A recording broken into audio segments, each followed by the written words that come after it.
Well, good and beautiful Sunday. Sir Bong, are you there? Yes, I'm here, Tina. All How are right. you? Very well. Full screen na po ba tayo? Is it full Not just screen? yet. Yeah, I'm Not checking the just yet. Sige screen. nga ha. Sige ha, lagay natin. Ah, all right. Thank you everyone for joining us at the HR Cafe. I have with us today si Coach Bong Sace to be our special guest. Let's do it. Teka lang ha. Represent ko lang. Wait ha. Share screen. Wait ha. Sorry, medyo ano lang tayo. Share screen window. Ayan. Okay, share. Yeah. Alright. Yan, okay na ba? Yes. All right. Welcome everyone to the HR Cafe. The HR Cafe servers are made out of Coach Darwin Rivers, who is a multi-awarded HR executive with more than 20 years of progressive leadership and management experience working with top 500 multinational companies. He is the founder and president of the Philippine HR Group, a group that now has over 275,000 members. He is a certified life coach, public speaker, and motivational speaker and HR consultant. We also have with us mentor Bernard Ordonez Casasi, who is now, what do you call it? He is now on leave. Joining me previously is mentor Rona Del Florentino with more than 20 years of HR practitioner working in different local and international companies. She is the president and CEO of Uprush Social Geekers, public speaker and HR consultant. And of course, there is me, mentor Tina Koang, who is an operations and HR leader with broad local and overseas experience. I am a general manager of a retail company and an online content creator and the blogger of tinainmanila.com. Alright? Yan na. Parang hindi siya gumagalaw eh, no? Parang mas Yeah. delayed. Alright. Apologies for that. Okay? Teka lang Sandali. Yeah, it takes a while, but I think Takes a it's there. while. Sige, Yeah. sige. The HR Cafe provides timely news and updates, imparts knowledge and experience that are value adding and beneficial to our audiences. We discuss problems, issues, and challenges and provide answers and resolutions with our guest resource. We discuss new technologies, tools, and processes, as well as industry best practices. And we are also serving as a virtual job board and job-related announcement. So kayo po, kung meron kayong openings on the HR field, please feel free to announce it so that we can read it out on our show. We also aim to bridge understanding between employers and employees, and we provide inspiration and motivation to get you through a stressful week ahead. Now, Yes. our favorite part of the HR Cafe is our wow quote of the week. Our greatest glory is not in never failing, but in getting up every time we do, which is under Confucius. If you have thoughts on this, please feel free to leave your name, your company name, and your comment on the wow quote of the week. And I'm going to ask our special guest speaker, si Coach Bong. Bong, what do you think about the wow quote for the week? For me, it resonates to me in the sense that failure will always be there, challenges will always be there, disappointments. And I would normally, whenever I have a training or a session or coaching session with my clients, I would normally, if they're, ano ba tawag doon, pag mahilig silang manood ng videos or streaming like Netflix, I would relate to the movie by an Indian movie with three friends. It's entitled Three Idiots. For those of you who are always watching, especially ngayon, no, Sunday, no, relax time. Sabi doon sa movie na yon, ang puso daw natin, ang emotions are very easily disheartened, discouraged. So what you do, you put your right hand on your chest and tap three times and say, all is well, all is well. So it means that, you know, all the failures, disappointments, discouragement, all those things are based on our sense, emotions. So when we feel down, so what we need to do is, in a way, very simply, just tap our chest and then get back again, do it over again. If you fail, there's no other way but to go up. There will always be a time that you will be disappointed, that there will be failures and discouragements, but it's part of the growth process. So always think about what you can learn from this situation, and probably that you can charge it to experience, sabi nga nung iba. So that's how it resonates to me. Okay. Sa Yeah. akin naman, actually, my mom called me up kanina. And she was very worried kasi we are actually embarking on a new project that is very new to us. So, syempre, mga nanay, very concerned sila. Sa lalo na, parang, may time ka ba? Kaya mo ba? Stressed ka ba? And I was telling her, sabi ko, if I spend a lot of time worrying about failure, I wouldn't go out of the house anymore.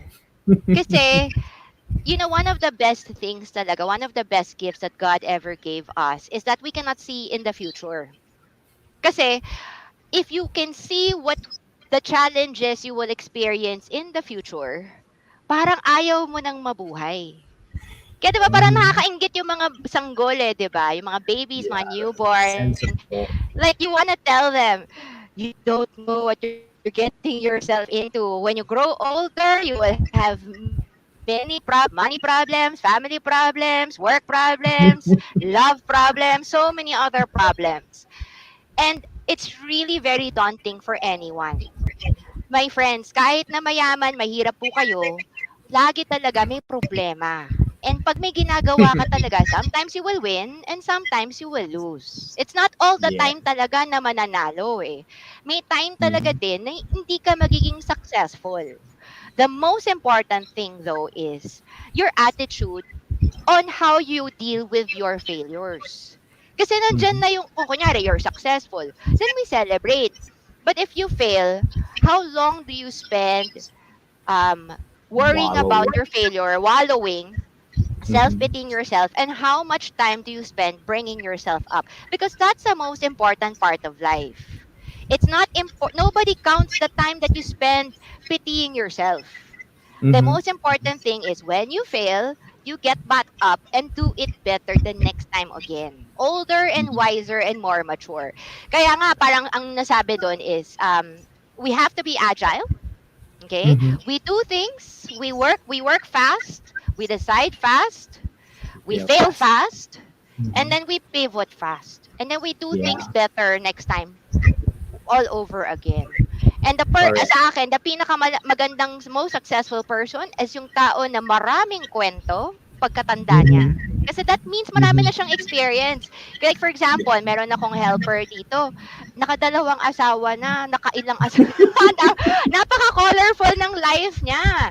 And a Oh lot of wow. people Okay. might say na parang, uy, she failed in love. Ako naman parang, grabe, tingnan mo naman, ang dami naman Feel niyang kagad. experiences na love. 'Di ba? It's not a failure. It's a story that you will tell as you grow older. Mhm. So sa And akin, fail often, fail fast, and put yourself back up again. All right? pivot So, fast. Yeah. oo. So for meron ba tayong mga nag-greet, Coach Bong, Yes. sa sino yung mga nag-greet sa Mentor atin? Tina, I'd like to, mga shout out lang to, no? So Sige, we would sige. like to have a shout out for Sir Nestor Laideros from Mm. the Philippine Marketing Association and the Oy, Philippine Advocates for Consultants and Trainers. So represent daw. alright. Woo! Hi, Sir Next. Okay. And then we have Bob Cruz. Magandang hapon mga ka-HR. Nakasaboy-bay po ako dito sa Mandaluyong. Hello, good Mhm. afternoon. Happy Sunday, Bob Cruz. Yan. We So dalawa also pa lang. have Kathleen Magellan, Banaria watching, Jenny Magtasa, Rene Alvarado, ODC, Richard Balenya, Mia Nono Wow. Lazaro, Lauren Estipo, Pe Benito, Ellie Tagle, Nestor Tugade, Laideros, Myra Luz Pungo, Brian Villalon, Giselle Sayon, and Nestor Tugade Laideros is sharing all that he's watching to the teams already. So To the welcome to teams the HR already. Cafe. Sa mga tao Yeah. nanonood, please leave your name, your company name, and where you are in the Mhm. Philippines so we can give you a shout out in the show. Okay? Correct. Next po, last week, we were actually in Singapore. The Wow. Philippine Mhm. HR group brought around 75 delegates, HR practitioners, all the way to Singapore to watch the People Matters Tech HR Conference. Okay, so kasama po namin doon na yung mga sila Coach Darwin Rivers, whom we actually managed to watch in the flesh, Mhm. Rona Del Florentino, and all the Mhm. other esteemed moderators and admins of the Philippine HR Group. 75 ah, grabe. Next to Yes. India, kami yung next. kami Ang yung, galing. pero we were at the Okay. Marina Bay Sands. So, ang next question, HR question for the week is what was our most valuable takeaway during the Tech During HR 2022 event in Singapore? Have you in been to an Singapore. HR conference, or Bong? Locally, yes, I did. But How was it? well, for me, yung mga local conferences, it's something for me. It's networking, eh. And Ah, also yeah. learning best practices, especially for those stalwarts, no, yung mga leaders natin. And actually, mamaya din gusto ko lang din i-invite yung ating mga viewers. We have an upcoming event, and one of your, I think, no, kasama yata sa delegation nyo si Dr. Ray Fremista. Nakita ko siya doon, Mm-mm. nagpicture siya eh, parang ganon. So, he's from PSQ, right? So, Philippine Society of Quality, and he will be part of that aming event. So, yun. Mm. So yun, so mga stalwarts, and talagang we look forward to attending HR conferences like that kasi we get to get to pick the brains of industry leaders to what's the trend is, what's the direction, and what you can brace yourself for what's upcoming. So it's also good to prepare yourself for that. Mm. I watched it. It was very well planned by People Matters. And I really want to thank the Philippine HR Group for the sponsorship. Pero for me, the biggest takeaway, few things. Number one, hindi po tatalo ang local HRs sa international HRs. Ulitin ko ha, Nice. hindi po matatalo ang local HRs sa international HRs in terms of galing, Wow. diskarte, at sipag. Kasi when I Right. look at all the people who are presenting, I feel that there were a lot of privilege na they were put in that position because maybe they graduated from the right schools, they entered the same companies.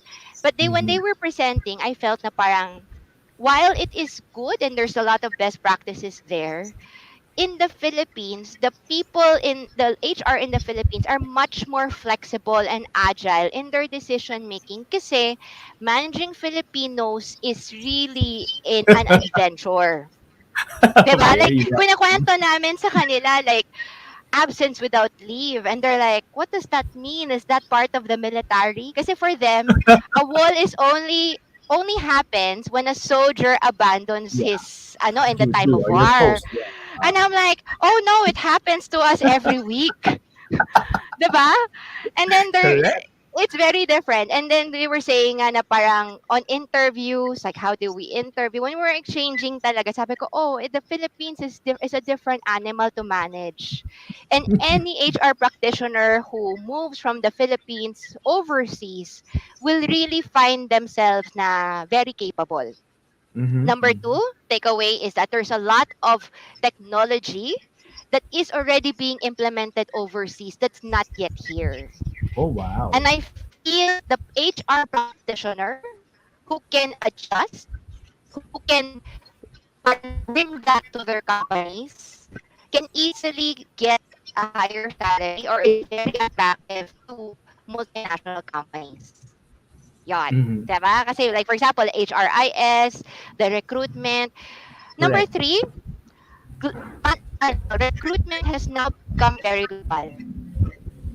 Has now become very global. Kasi 'di ba before na may mga BPOs na nagsiset up dito sa Philippines, employing Mm-hmm. thousands of Filipinos. But Correct. now the trend seems to be that international companies are recruiting Filipinos remotely to work for their projects overseas. Sa atin kasi parang gig Oh, economy pa wow. siya, 'di ba? Freelancer, virtual assistants, technical recruiter. Correct, But correct, there's correct. an ongoing trend now that companies overseas are hiring Mm-hmm. Filipino talents, following Filipino laws, and they're employing them. Pero the headcount is overseas, hindi dito. So that's kind of cool, Oh, right? So I feel yeah. that a lot So of the salary is Filipinos, also computed overseas like that. right. Para Yeah, mas mataas, tumataas eh kasi per hour, per ano. But that's I nice. really feel that Filipino talents, hindi ka lang maghahanap ng trabaho sa tabi ng bahay mo or sa in Metro Mm-hmm. Manila or in Taguig. There's gonna be a growing trend that you're actually working for an Italian company, you're working Mm-hmm. for a The world has Brazilian become smaller. company, the world's becoming the manpower, and you're all working together but you're in different countries. That's So nice. that's really cool, 'di ba? So It's for nice to mga look people who forward to. are nice to look forward to. So there. Yeah. So with that, Ganda, ganda.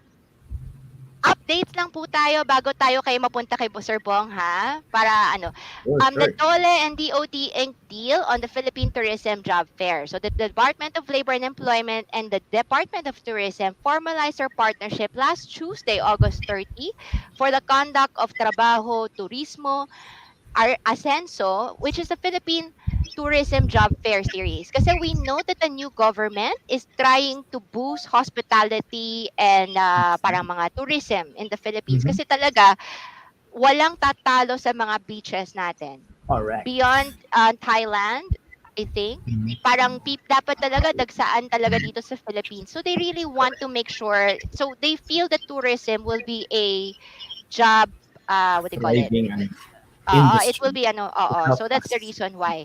So DOLE Secretary Benvenido E. Laquesma highlights the significance of the partnership in targeting skills and job generation and bringing workers back as active participants in the labor market with decent and gainful jobs. So the best thing about this is that you don't have to go to Metro Manila to find a job. Tourism is a national event. And if we Correct. can make the Philippines as a popular tourist destination for foreigners, then more and more of our Filipinos will be gainfully employed. Okay? Deployed. Yeah.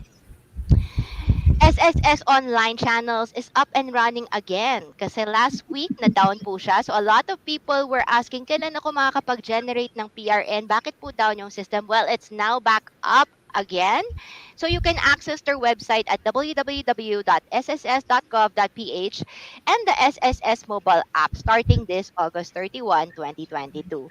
Thank you for your patience.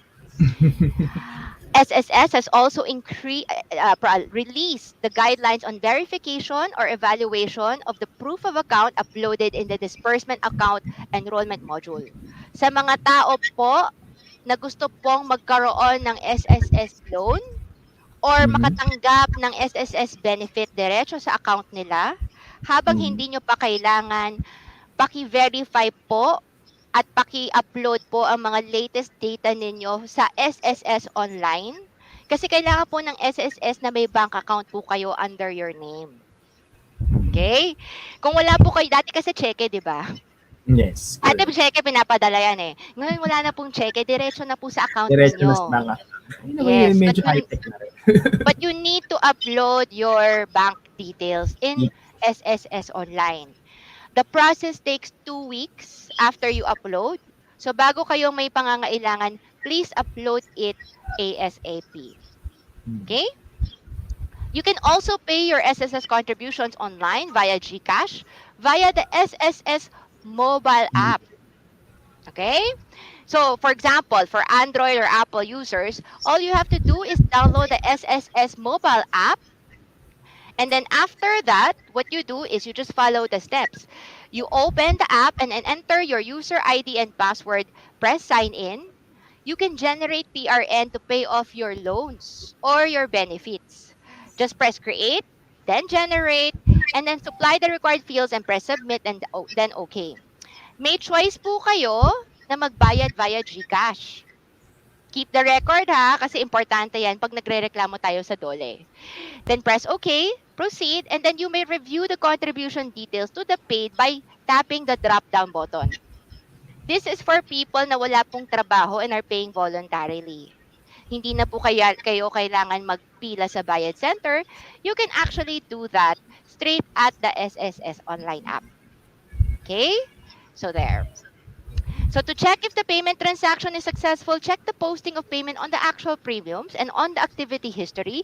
The status of contribution payment will also be reflected. Oh, 'di ba? Mas convenient na siya ngayon basta ano hindi sira yung ano online ng SSS. 'Di ba last month hindi online. So there. Pag-ibig Fund naman also launches their online mobile app. So Pag-ibig members can now view their Pag-ibig savings and annual dividends, payment history, and loan balance and dues using their mobile phones with the launch of the virtual Pag-ibig mobile app. The top officials announced last August 18. So ngayon, meron na sa SSS, meron na sa PhilHealth, at meron na rin sa Alone. Pag-ibig. I hope in the next couple of years, merong all-in-one. Kasi ang hirap Oo nga, naman na no? kanya-kanyang apps nila. But the mobile Mm-mm. app allows members to view their Pag-ibig savings and annual dividends, confirm savings remitted and loan payments para ma-check po natin if talagang nahuhulugan kayo ng mga kumpanya. Mm-mm. Lastly, we have the Pag-ibig loyalty card which we have been pushing everyone to get. For those who are in need of eyeglasses, you can actually get up to 20% discount on lenses and Wow. frames at George Optical. 20% discount on food and beverage at Bose Coffee. Murang-mura lang po siya, madali lang pong i-applyan. All you have to do is go to the Pag-ibig Center and then apply for your Pag-ibig loyalty card today. Meron na po kayo, sir? Yes. At Meron minsan na, meron nagagamit ng ko sa Pag-ibig Center. McDonald's. Ah, okay. Yeah, Meron na. McDonald's. Ako Yes. ginagamit ko siya sa sa Home Depot. Yeah. Ayan. Nice. Lastly, PhilHealth has additional benefits if you have chronic kidney disease, malaki Mm-hmm. po talaga ang bawas ng hospital bills sa PhilHealth. So PhilHealth Say Benefit Package offers a 600,000 peso benefit for end-stage renal disease na nangangailangan ng kidney transplantation. So kahit na mahal po ang billing ng hospital, malaki din pong tulong pag ikaw ay isang PhilHealth member. Beneficial PhilHealth para sa nagda-dialysis for PD first day benefit is 270,000 every year and hemo dialysis at 2,600 for 144 sessions. So sa mga taong takot pa rin magkuha ng PhilHealth dahil ayaw nilang masama sa skandalo last 2 years ago, malaki po ang benefits ng PhilHealth. Huwag na natin pansinin yung 15 billion na yan, ha? Maghulog na lang tayo sa side natin to make sure that we are protected when sickness or diseases come our way. Lastly, for our sponsor, we have El Puerto Marina Beach Resort and Vacation Club for your, what do you call it, relaxation, uh, Vacation needs. vacation needs. We also Yes. have exclusive discounts for the Philippine HR Group and the HR Cafe viewers. 15% discount when you avail of eShield for your company. It is a wearable solution for employee health management. And lastly, thank you everyone. And if you have any questions, please feel free to contact me or any of the cafe servers, Coach Darwin or Mentor Rona for that. And with that, I'm going to introduce Sir Bong, our special guest. Sino po sa inyo ang kakilala kay Sir Bong? Kasi napaka-famous talaga niya kasi halos lahat napuntahan na niya. I'll introduce you very shortly. Sir Bong Sace is the president and managing director of Silverback Training and Event Solution Company, a company specializing in training and events management. He is the former assistant director for HR and management development on the Department of De La Salle Santiago Zobel School.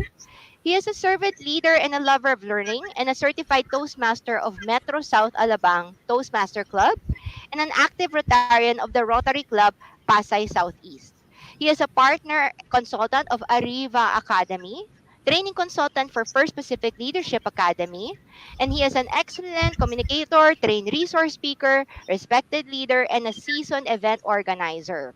He conducts leadership training, communication, and sensitivity workshops, and then has already made several talks with DHL, To Go, Toyota, HP Mega World, Monocrete Construction Philippines, TV5, SMDC, the Philippine National Police, DOH, DILG, DepEd, PhilHealth, GSIS, and Pag-ibig as part of his client list. Ang dami po. So without further ado, I'm going to add Sir Bong. Sace, are you ready with your presentation? Yes, I am. And for that, I want to also greet the people. Dion is watching. Dion Yes. Flores from Wellness, Health, and Total Rewards Insurance Consultant, who is watching from Laguna. Oy, Dion, ha? I was so glad to see you in Singapore last time. Rosh Ruiz, ma'am, Rosh Ruiz is here to Yes. support Coach Bong and Team Coach, and congrats Coach Bong Sace. Jocelyn Clamor is watching and Maya Evangelista is watching from Batangas. Batangas. Coach Bong, I will just be in the background Yes. as you present. Sir, yung All right. presentation po natin. Yeah, okay. Let me just pull it up. Here you go. Yeah, let me check if it's full screen. There you go. Yeah. So it's showing now. There you go. Thank you very much, Mentor Tina, our HR cafe server. Now I'm so privileged that you have been I've been given the chance to also share my expertise, especially in building high performance teams. So thank you very much for all the viewers and followers of the Philippines HR group. I'm one of those. How do I say that? How do they call it? Parang um, um, partner trainers because I think in the past 3 years I've been giving a free essentials of event management training. And shout out po sa mga batch 1, batch 2, and batch 3. They have benefited for that, especially now. Burr months na po kasi. So our company, Silverback Training and Events, is a training and events company because the assumption is that people stay, especially the upcoming dominant workforce, which is the millennials. If they have impact, if they have culture, and they have engagement. And one of those things that they value is mentoring and also training, as well as engagement like rewards and recognition, yung kanilang yung awards night where feel that they're valued. Those are things that we offer in Silverback. And we are very fortunate that we're given the chance right now to share our expertise in our experience in how to build high performance teams. So, little background about me. Here are my colors, okay? So, my colors are, as you can see, ako po ay galing sa PUP. Tinuruan po ako doon. Isa puso ang aking ginagawa. I was a former faculty at the Ateneo. Tinuruan po kami doon mag-isip. And in De La Salle Zobel naman po, tinuruan po kaming ramdamin at kumilos from our heart and our mind. So, hands, heart, and heart. I mean, thinking about everything before we do. And if you're going to ask me, what would be your elevator pitch? So I normally tell people I help organizations build a culture of trust and excellence through meaningful engagement. So what I do in our company is that we provide training and also help and management for their either life cycle or company sponsored events. Okay, so normally if it's this is a face to face or virtual training, I normally ask our participants. No, for those of you who are watching right now, you can write your comments.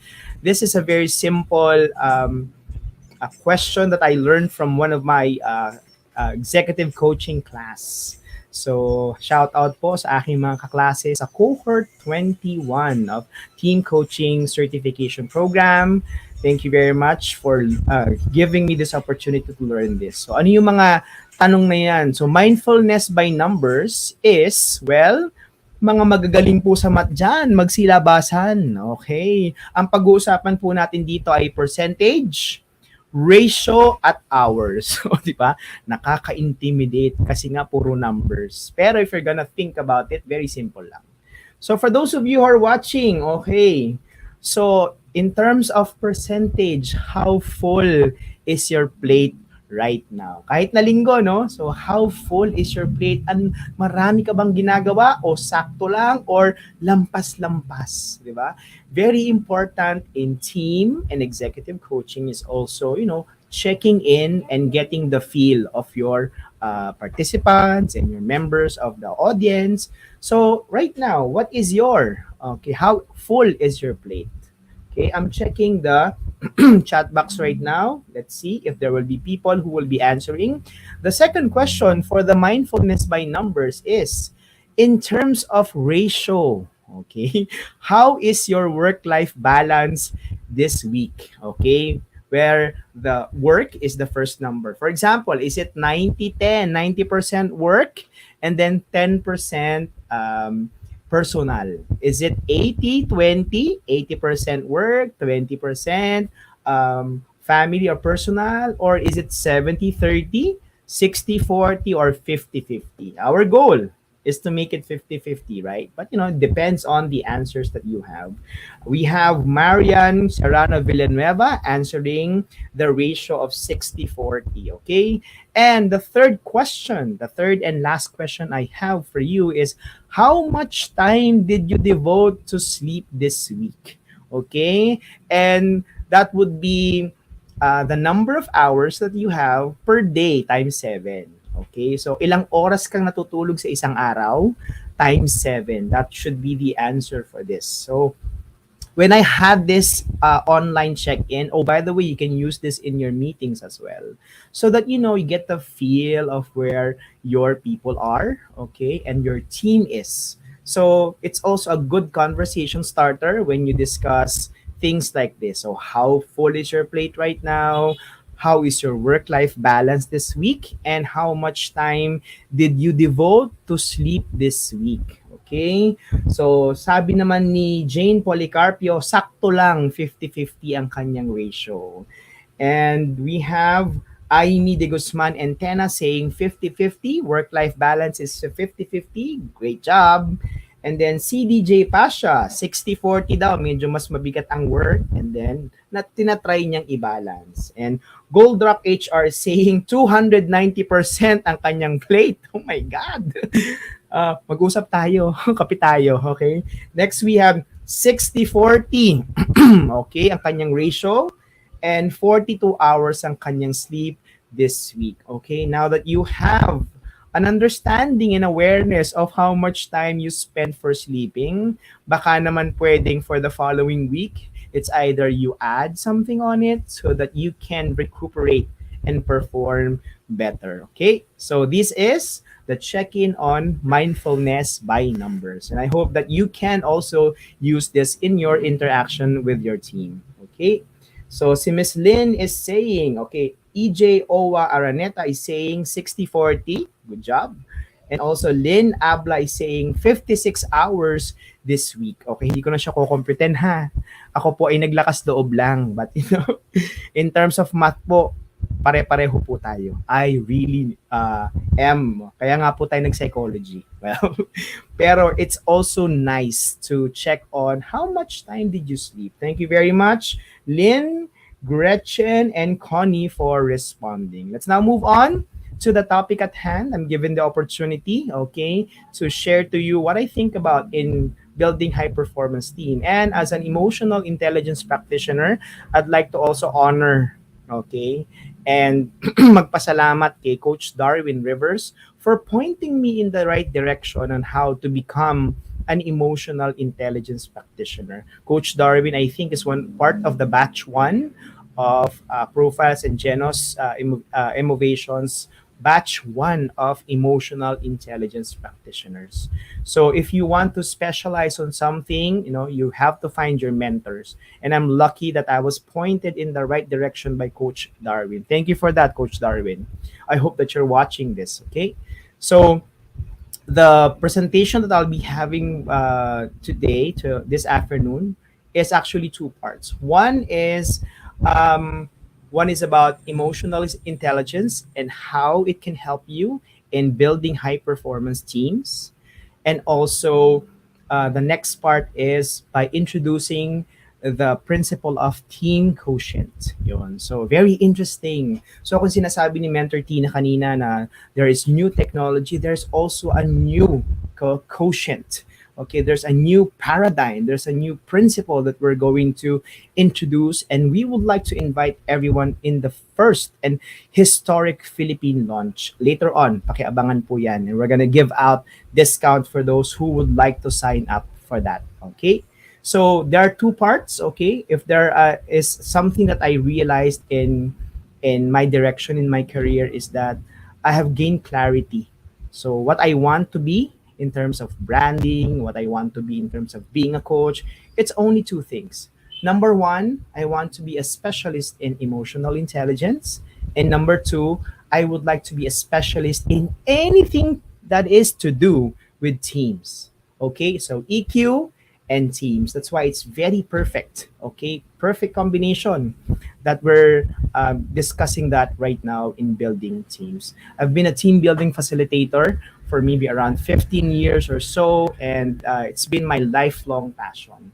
And according to the World Economic Forum, in terms of the outlook of growing skill sets, a lot of people are asking me, Coach, how do I survive in the coming years? Especially may new normal tayo, marami na namang maraming upcoming technology. Will I be obsolete? Okay, well, I have good news for you. Not only from me, but also from research and from the World Economic Forum stating that there are certain growing skill sets that if you have them, you will not become obsolete. So, lagi sa training sinasabi ko, no, if you are, sino po sa inyo ang nakapunta na sa McDonald's where you order through yung type-type lang sa screen? And then some of them will look at me very blankly. And I tell them, sino po sa inyo nakakita na ng McDonald's? And then they will laugh. So that's it's a good example, relevant example of what AI is. And a lot of people are asking, no, baka i-take over tayo ng AI. Well, I have good news for you because there are certain skill sets that if you have them, you will thrive in the next 5 to 10 years. Okay. Number two of this is active learning and learning strategies. One of the reasons why you're attending this HR Cafe. Next is number 6, leadership and social influence. You cannot take out that part of the human side where you want to be, you have to have influence on others, especially on wanting in terms of direction, productivity, inspiration, and motivation. And we have here number 11. Our topic at hand is emotional intelligence. You cannot discount the fact that a lot of us, di ba, sabi nga nung a lot of people, IQ gets you hired, but it's EQ that gets you promoted. Okay, let me repeat that. IQ is what gets you hired and keeps you there, but EQ it what gets you promoted. When you are working with others, if you have identified your own strengths, your own emotions, and your capabilities, you are going to have a lot of interaction, and you will be, how do I say this, inspiring. You have positive influence of others because of this particular competency. I have been a co-facilitator of the Civil Service and Civil Service Institute. Shout out po kung may nanonood po, taga CSI. And I'm very thankful that we are slowly beginning to turn the tide for our public servants, for the government service. Because we want, sabi nga nung mga attendees, no, especially mga directors, the ASECs, and all the leaders, executives of the different bureaucracies, hindi na daw po uso yung mahigpit na hepe. Tama, I remember that like it was yesterday. And what they're saying is that, imagine, no, if yung pupunta ka sa government office and they have EQ as a competency, hindi na po kayo masusungitan, hindi na po kayo mag-aantay sa pila, and then yung disinterested na mga service providers if they have this competency. Okay? Let me prove that to you as I do in all of my trainings. Okay? Pakisilip po at pakialala. Pumikit po kayo. Alalahanin nyo ang picture ng inyong NBI clearance. Okay? I want that to sink in. Alalahanin mo ang picture mo ng NBI clearance. Okay? Ikaw po ba ay maganda o gwapo sa NBI clearance? Kung hindi, okay, you know what I mean. Okay, I have nothing against that. Ito po ay ginagawa ko lang pong example. Kasi bawal yata ngumiti, no? So, but there are certain government offices na pwede kang ngumiti. So, we're hoping to change the landscape. And the mantra of Silverback and the company is, build the nation in our own little sphere. One company, one organization at a time. Okay? So, moving on, sabi ni Dale Carnegie, when dealing with people, and that is the strength of you being here, no? Mga ka-HR, no? We are always dealing with people. And when we're dealing with people, we are dealing not with creatures of logic, but with creatures of emotion. So when people tell me, hindi, ito, trabaho lang, walang personalan. I know a certain executive who said that. But on my personal opinion, I don't think there is a possibility or it's relevant na wala talagang personalan. Bakit? Sino ba kinukuha mong ninong kapag ikaw kinakasal? Di ba mga boss mo? And then sino ginagawa mong ninong ng mga anak mo? Mga katrabaho mo? Because we are very familial. Okay, we are very relationship oriented.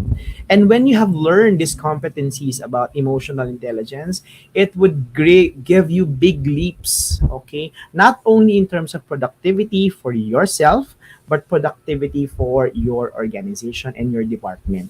Okay? Doubt the people that would say, he is a self-made man. He is a self-made billionaire. He is a self-made ganto.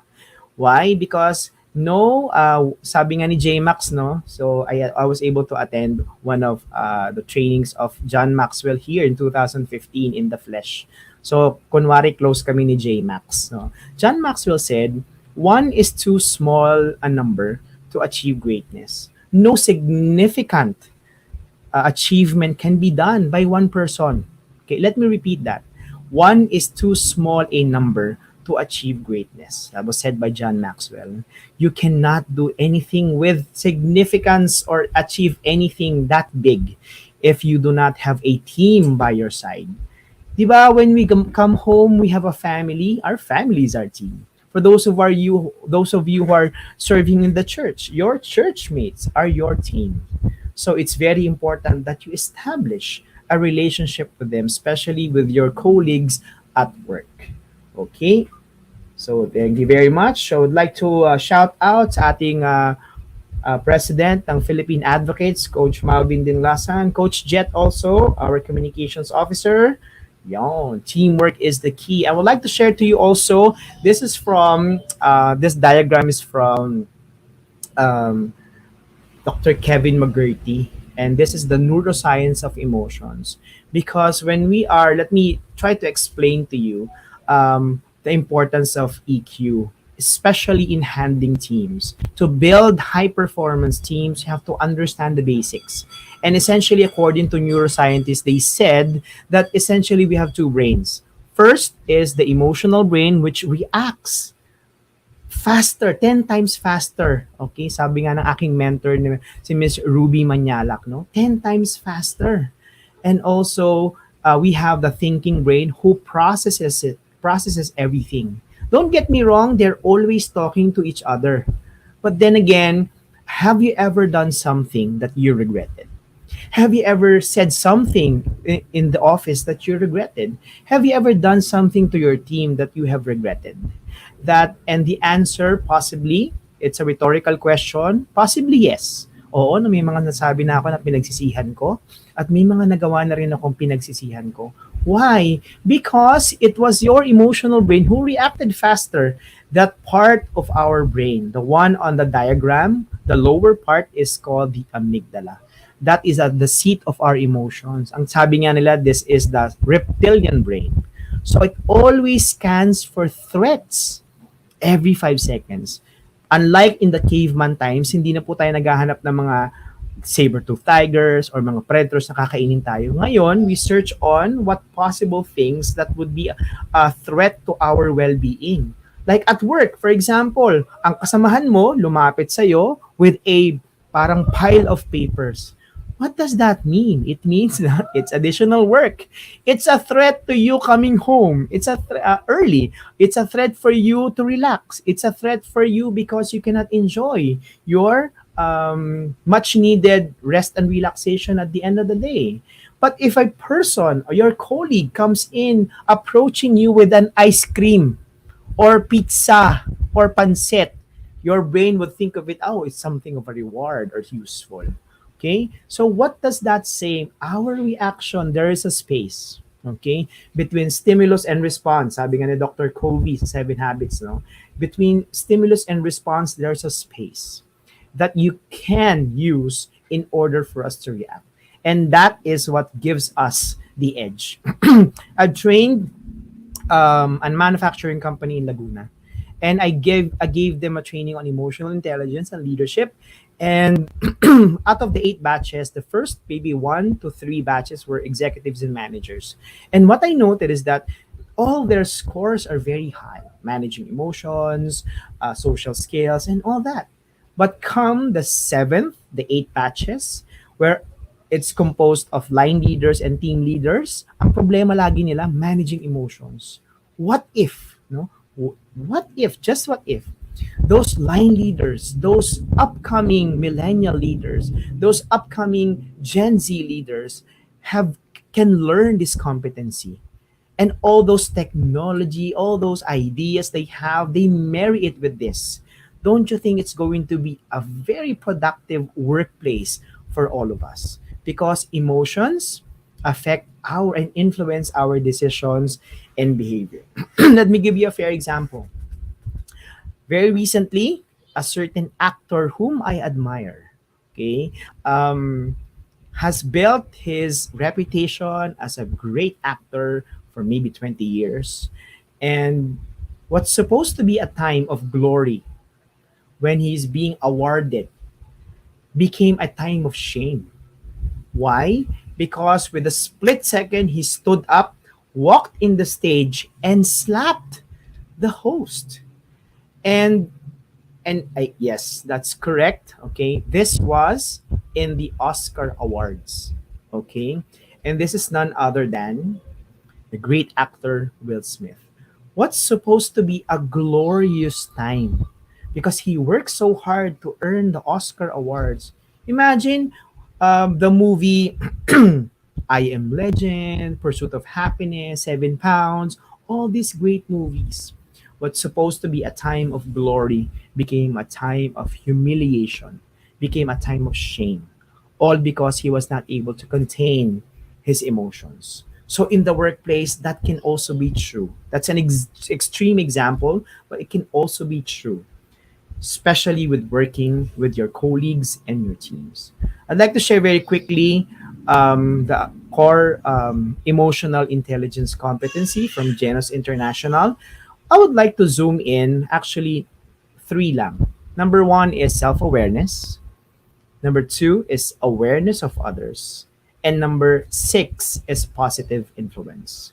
When you are in the productive state, if you're doing well, if you have self-awareness, if you know your hot buttons are, you are present. So you know that when you are hungry, medyo mainit ang ulo mo, no? Ang tawag natin dyan, hangry. Okay? So if you know your hot buttons, you can contain it. And then you can tell people, you know what, medyo gutom ako ngayon, and I don't have the parang proper frame of mind to discuss this right now because I'm hungry. Okay? Ang kabaligtaran po nun, the other side of the spectrum is you are disconnected.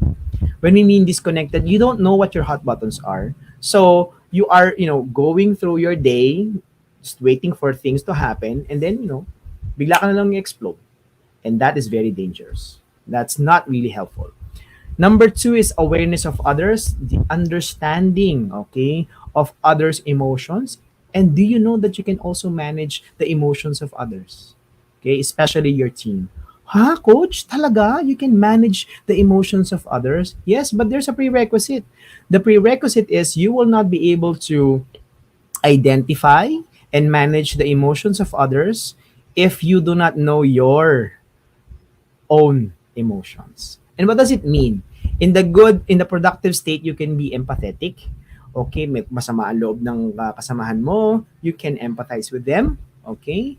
But on the other side of it, the other side of the spectrum is you are insensitive. In short, you are manhid. Kumbaga, all you do is trabaho, trabaho, trabaho. And we, as a culture, we do not have that, no? Well, when you can be task oriented, but you will not be liked that much. And I know a lot of people who are like that. The higher the IQ, sabi nga ng team quotient author, the higher the IQ, the lower the TQ. So the higher they are, possibly because they have lesser interaction with people. So all they care about is numbers. And we have proven that time and again that when people are too task oriented, they lose the human connection. And when you lose the human connection, it becomes very difficult to motivate, to inspire and become a positive influence to your teammates. Number six is what we call the positive influence. Okay, the productive state of that is that people will people will be drawn to you. You are magnetic because you bring out the best in them, and you share, delegate power, you give them projects, and you help them achieve. And yesterday, I was so fortunate to be part of a celebration of a bank executive, the first female president of a certain bank, a big bank. Okay. And I was fortunate. And then while listening to all the messages of the family, the co-workers, past and present, classmates, very empowering, this particular lady, the Madam President.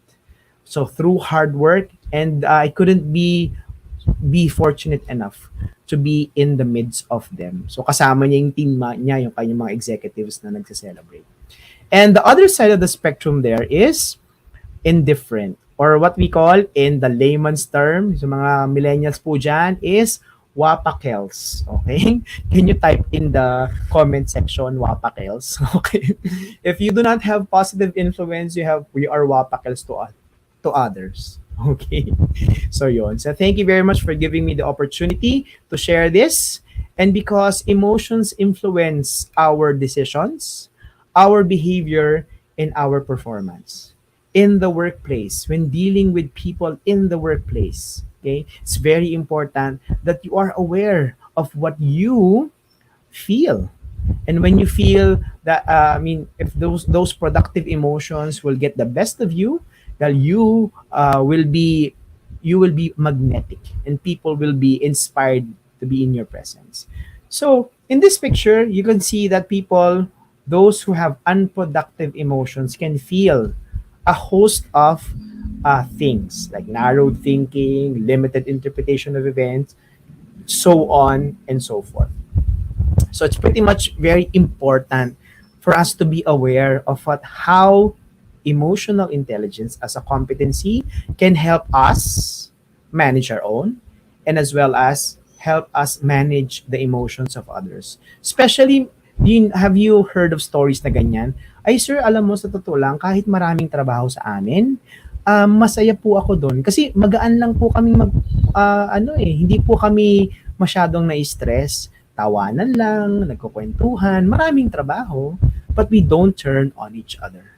So for me, that is also a breakthrough, that you have established a certain culture that when things get difficult, you do not point blame, you do not turn on each other. And I've seen a lot of in my sessions, in training sessions, in team building sessions, in coaching sessions, when things become difficult, people turn to each other. They are looking for people or situations to blame. So when you have positive emotions, okay, it's gonna be a lot easier for you to relate and possibly inspire them to see what you see to be productive. No, the intention of you wanting to become a leader, especially for your team, is that you want to bring them to the next level. You want to elevate their performance. You want to increase productivity. You want them to bring out the best in them by giving them the opportunity to fail fast, gaya nga sinasabi ni Mentor Tina, is to pivot from that. And it depends on you as a leader. And how do you now use this particular skill set so you can future proof your leadership skills? How? By these competencies, according to Genus International and Cap Gemini, he said you can use the EQ as a competency in driving change, leading, and coming up with a lot of innovations for your company. Siyempre, nitong pandemic, very important ang mental health. So it also addresses that.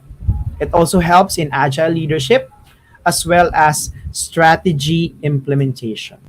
So the plans, medyo, di ba, na discarrel sila in the last 3 years. So ngayon, let's get back on track and execute and implement the strategic plans we did in the past 3 or 5 years. And last but not the least is to retain the millennials and also retain talents. So not only the millennials, because I think the Great Resignation has global effects, and I am sure Mentor Tina would agree with me on that. And we were able to coach one of the top executives of HMO, and they said it is a concern that they're losing people not only to competitor brands of the same industry, but they're losing into other industries like yung VA, mga work from home, and also the BPO. Not only because of compensation and salary, but because there are so many things that they promise that very enticing for our next set of workforce. So and there are those who stayed, and the challenge for leadership right now is to make sure that what are your retention programs, and this particular EQ can really help you with that. So according to research also from Julia Steele, 83%, what is the importance of emotional intelligence in the future of work? 83%, according to Accenture, would prefer a hybrid work model where they can work remotely 25% of the time. 98% of people would choose to work remotely. Kaya sinasabi ni Mentor Tina kanina, no? So, ibang countries hinahire tayo. At least part-time for the rest of their career, according to Buffer. And 41% would resign if their organization forced them to return to their office. Some of it, okay, if you can, according to our labs, if you can manage their emotions, especially yung fears nila, no? Overthinking, and things have simmered down a bit. So if you can reach out to them using your competencies, using your empathy, your authenticity, your leadership, I think it can mitigate the 41%. I'd like to share also the framework where I'm coming from in terms of building high performance teams. So I'd like to share what Dr. Kevin McGurty, one of the Genus certified emotional intelligence practitioners, said on the evolution of emotional abilities. So we remember in our Psychology 101, the hierarchy of needs. Alam niyo naman yan, yung physiological, safety and security, love, self-esteem, and self-actualization. According to Dr. Kevin McGurty, he patterned this by having only four. And that is understanding yourself first. Why do I want my team to um, be high performing? Why do I want my team to elevate to the next level? Why do I want them? So is it because I want my numbers to go up, or is it something more than that? Do I want them to generally, um, unleash their potential? Once you get an understanding of identifying your own motives and emotions, now you can manage it. When you have labeled, okay, the reason and the motives and emotions, it's easier for you to manage that. The next step for level 3 is to identify others' emotions and motives. Okay, and by then, once you have identified through mirroring what your emotions are, okay, the hierarchy of emotional ability states that you have to identify your emotions first before you can manage them. And then you identify others' emotions, and that's the only time you can manage others' emotions. When you say manage others' emotions, you bring them from here, from where they are to where you want them to be. So using your leadership and EQ capabilities, you can bring them to a higher level, which is the goal is high performance teams. But if you cannot connect with them, if they cannot identify with you, I'm not so sure how you can do it. Sabi nga, no, in the book of Emotional Intelligence 2.0, Travis Bradbury and Gene Greaves said, emotions can help you or emotions can hurt you. Particularly if you are unable to have a pause, unable to control, unable to manage, because emotions are contagious. Do you remember somebody, or probably in the past, your boss, who came into the office tapos nagdabog siya? Diba? What would be the general atmosphere of the workplace? No, parang, oh my God, wala sa mood si boss. Oh my God, yung aking boss medyo masama ang loob. It creates, okay, it creates a certain atmosphere because emotions are contagious. So with that understanding, it's going to be a lot easier for you to make sure that these particular emotions, okay, how do you manage that? I think that's a separate session for us. So how do you manage the emotions? Very simple tips that I have. Number one is, well, use the gap, okay, according to Dr. Stephen Covey, diba? Yung there's a space between stimulus and response, so that's your freedom. We call it, according to Brother Bo Sanchez, no, our virtual mentor of the feast. He said, use the gap or the God anointed pause. When we speak about the God anointed pause, you can count, no? 1,000, 2, 1,000, 3, 1,000, and you have that power. When you have that power, okay, later on, actually, whenever I do customer service training and leadership training also, I make them do that exercise. You have that power to pause. Okay. And another one that I mentioned, very practical and, related to a movie, which I love doing, is, you calm yourself by doing certain actions, okay, to disrupt that bad emotion by doing all is well. You know what? All is well, all is well. But word of caution, please do this on your personal time. Okay? Do not do this in front of others. Otherwise, they would think you're cuckoo. Okay? So, those are some of the tips. Okay? And hopefully, soon, if we're going to have another session, we're going to give you a lot more tips on how to manage your emotions, especially when dealing with your teams. Diba? So, okay. So, let's move on to the second part, which is moving on to team quotient. Okay, so we're very lucky. Okay, according to that particular paradigm, we have in the past IQ, and then it has been a while EQ. Okay, so Jane Policarpio said all is well. Okay, so hello po sa ating mga friends po dyan. Thank you for your support. IQ, EQ, and now, okay, this new thing of our historic Philippine launch is Team Quotient or TQ. Okay, we would like to introduce in the Philippines the historic Philippine launch of Team Quotient. And I'm one po of the program's head and also a board of directors for TQ365. And we're bringing in, okay, our author, okay, the former vice president of PepsiCo, the CEO of Focus One. He is an ICF PCC, professional certified coach, and an International Association of Facilitators certified facilitator. He has built hundreds of leadership teams and coached hundreds of executives. We are fortunate to bring that here in the Philippines. For those of you who are watching right now, we would like to invite you to our upcoming event. And here are many happy clients. Gusto lang pakita rin, no, if you can see in the video. Here's a book, okay, regarding that. And we would like to, the exclusive distributor of this book is TQ365, from which we are part po of the board of directors. We are launching this to equip all the teams. So the battle cry is that if you have a team, this program is for you. Okay, we only have limited slots for this particular event, and we'd like to encourage you, for those who are watching, tag those who might benefit for this, those who would need a team transformation. Imagine the pictures that you're seeing. These are some of the clients which have been helped by this particular paradigm. Okay, and how is it to become a high performance team? It is a journey.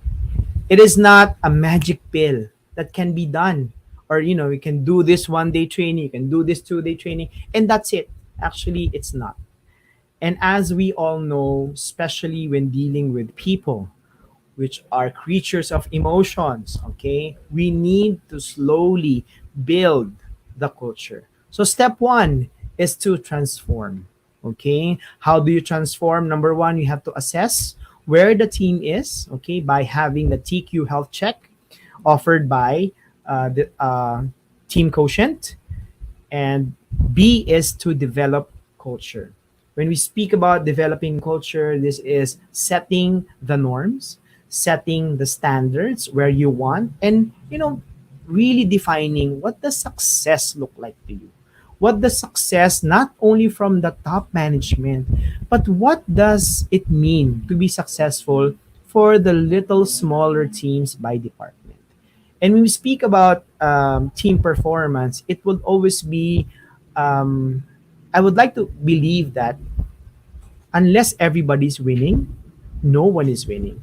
So, for example, those, especially in tough competition, there's a top team who's always performing, and there's this bottom performers.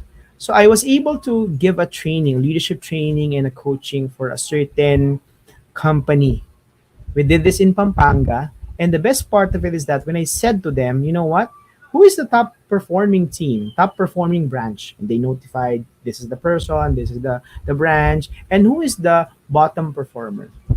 And then I said to them, the owners and the CEO, when I said this, they were in all agreement.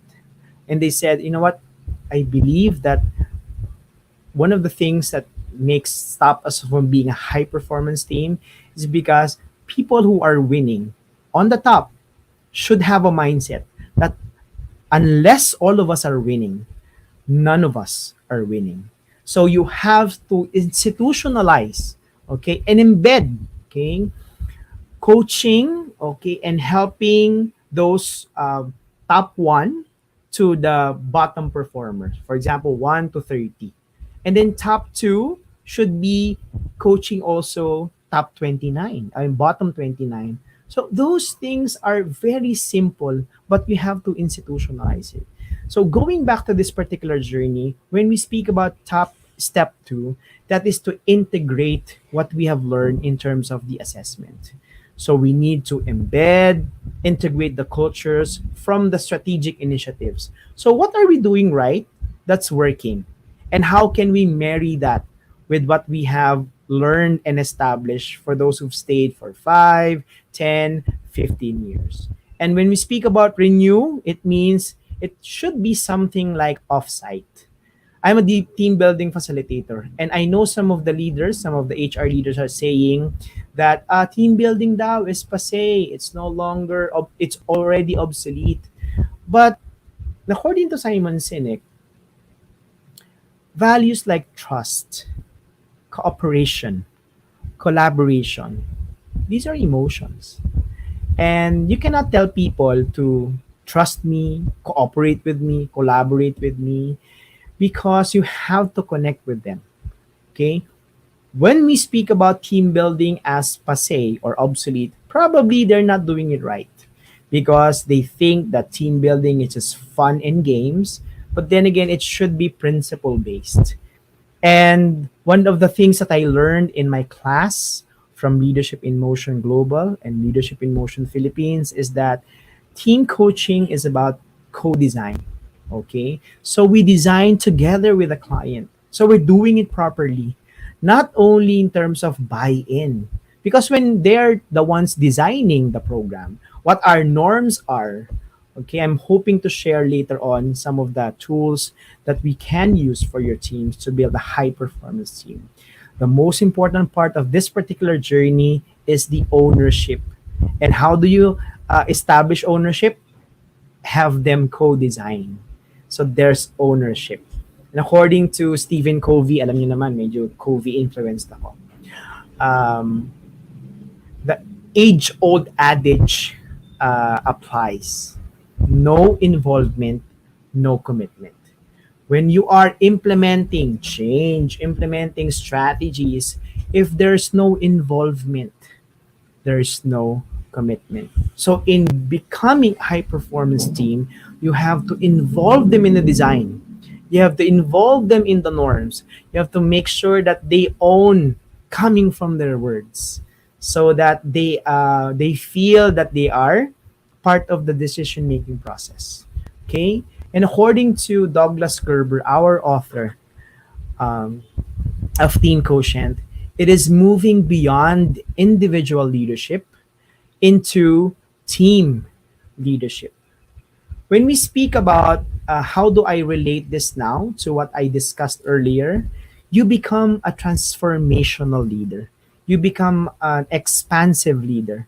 When we speak about team leadership, it means that you do not have all the answers. And sometimes those silent ones, di ba may mga ganun, no? During the meetings, may mga tahimik. There are those, especially those silent ones, they have the brightest ideas.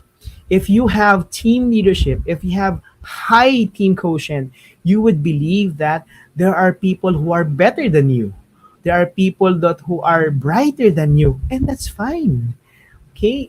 You can delegate, rotate, and share power, and that would make you one step ahead of the others and one step into team high performance team. In terms of individual talent, there's a lot to identify. Individual talent is very plentiful, but team talent is very rare. So we have identified, and we are going to certify in the next coming months those particular teams who have met the standards of a high performing team. So what are those elements to become a high performing team? Okay, later on, I'll be discussing that to you. But according to Douglas Gerber, the author, team coach, and he said, and I will take this to heart. I've always been saying this since the day I learned this. Leaders are only as good as the teams they build. Okay, it resonates to what I've been doing in the past 15 to 20 years, because the leaders would really dictate. Okay, let me repeat that. Leaders are only as good as the teams they build. Okay, so what are these elements? In the book of Team Quotient, you will find this as Vivre Fat. But in TQ365, we would like to personalize it into, just jumble the words. We would like to call it 5 art, okay? With the letter V, there are two V's actually, okay? When we speak about 5 art, these are the elements. Okay, what are the elements of a high performance team? These are the elements according to that book, okay? And that particular paradigm. Number one, fun. Di ba? So, why is it so important that we have fun? It's not just like everybody's like playing, right? We know the value of gamification in, engaging your workforce, but also, wanting to be in the organization, wanting to be in the team because it celebrates achievements, milestones, and sometimes the personal ones. Okay, the question there is, how do you recognize each other? How do you celebrate successes? Do you bicker when people are, achieving? Are you taking time just to be together? Because your team, you can quote me on this, your workplace, your job is the family that you choose. Okay? Let me repeat that. Your job is the family that you choose. Why? The family that we're born in, you cannot choose that, right? So we're stuck with them. But if you do not feel that you belong, if you do not feel you're contributing, you can, find work elsewhere. And then you stay because you feel you are valued, you celebrate with the team, you know each other, all particular skill sets, all the particular, how do you say that? All the needs are met. So your job is the family, your workplace is the family that you choose. Okay? Are you excited to be part of the leadership team every day? Are you part, or are you always looking forward to see each other? Okay, Oscar Wilde put it this way: some people cause happiness wherever they go, and some cause happiness whenever they go. Are you the type of person who brings joy to the office? Or are you the type of person who brings joy when you step out of the office? Yung tipong masaya sila kapag wala ka. Alam mo yun? When you step out of the office, parang, ay, wala siya. Ang tawag doon, Queen of Darkness, or what we call as Hari ng Kadiliman. Okay? Thank you very much, Ao. I hope that you're learning. Okay? Thank you very much. And next is, after fun, we have identity. Okay? I'd like to ask for an apology. I cannot share everything in terms of the principle because some of it, of the materials, are copyrighted, but you will have the chance to have a taste of that in our event on October 22. So I'm going to share to you the 8 elements, but the rest of the principles will be discussed on our event on October 22. So I hope that you are, I'm putting in seeds of interest and curiosity for you to build your high performance team. Second letter is I for identity of 5 art. Do we have a strong team identity? Okay. And are members committed to team success? When we speak about identity, we mean what is the team DNA? Okay. What are we composed of?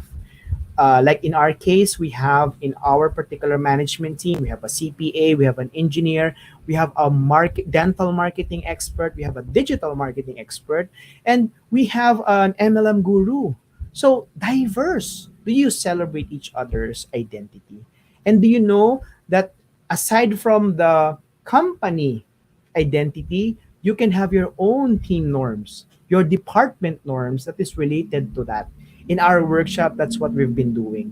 So as long as it does not contradict to the entire company values, you can have your own teams. For example, if you're in the production or if in your manufacturing, important is we have to be speed to market. We have to be agile. But the value in the company is excellence. So it's pretty much related. But for you, what's relevant for you is to be very quick.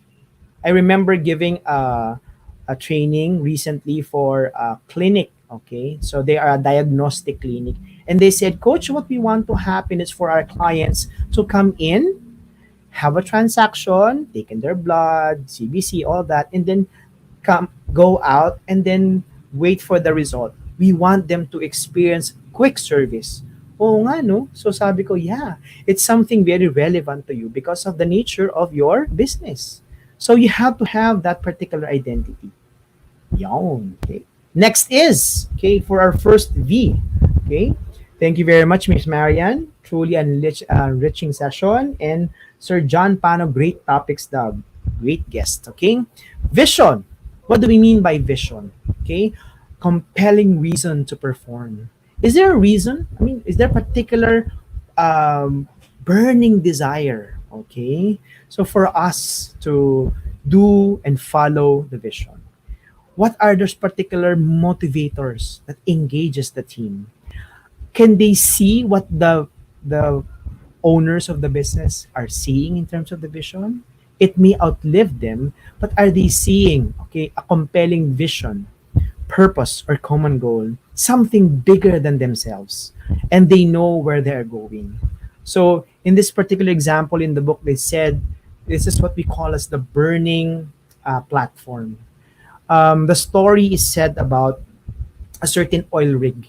Okay, when we speak about a certain oil rig, there was a fire on that oil rig, and that particular fire, it gave enough reason for the person to stay either in the burning flat platform or jump.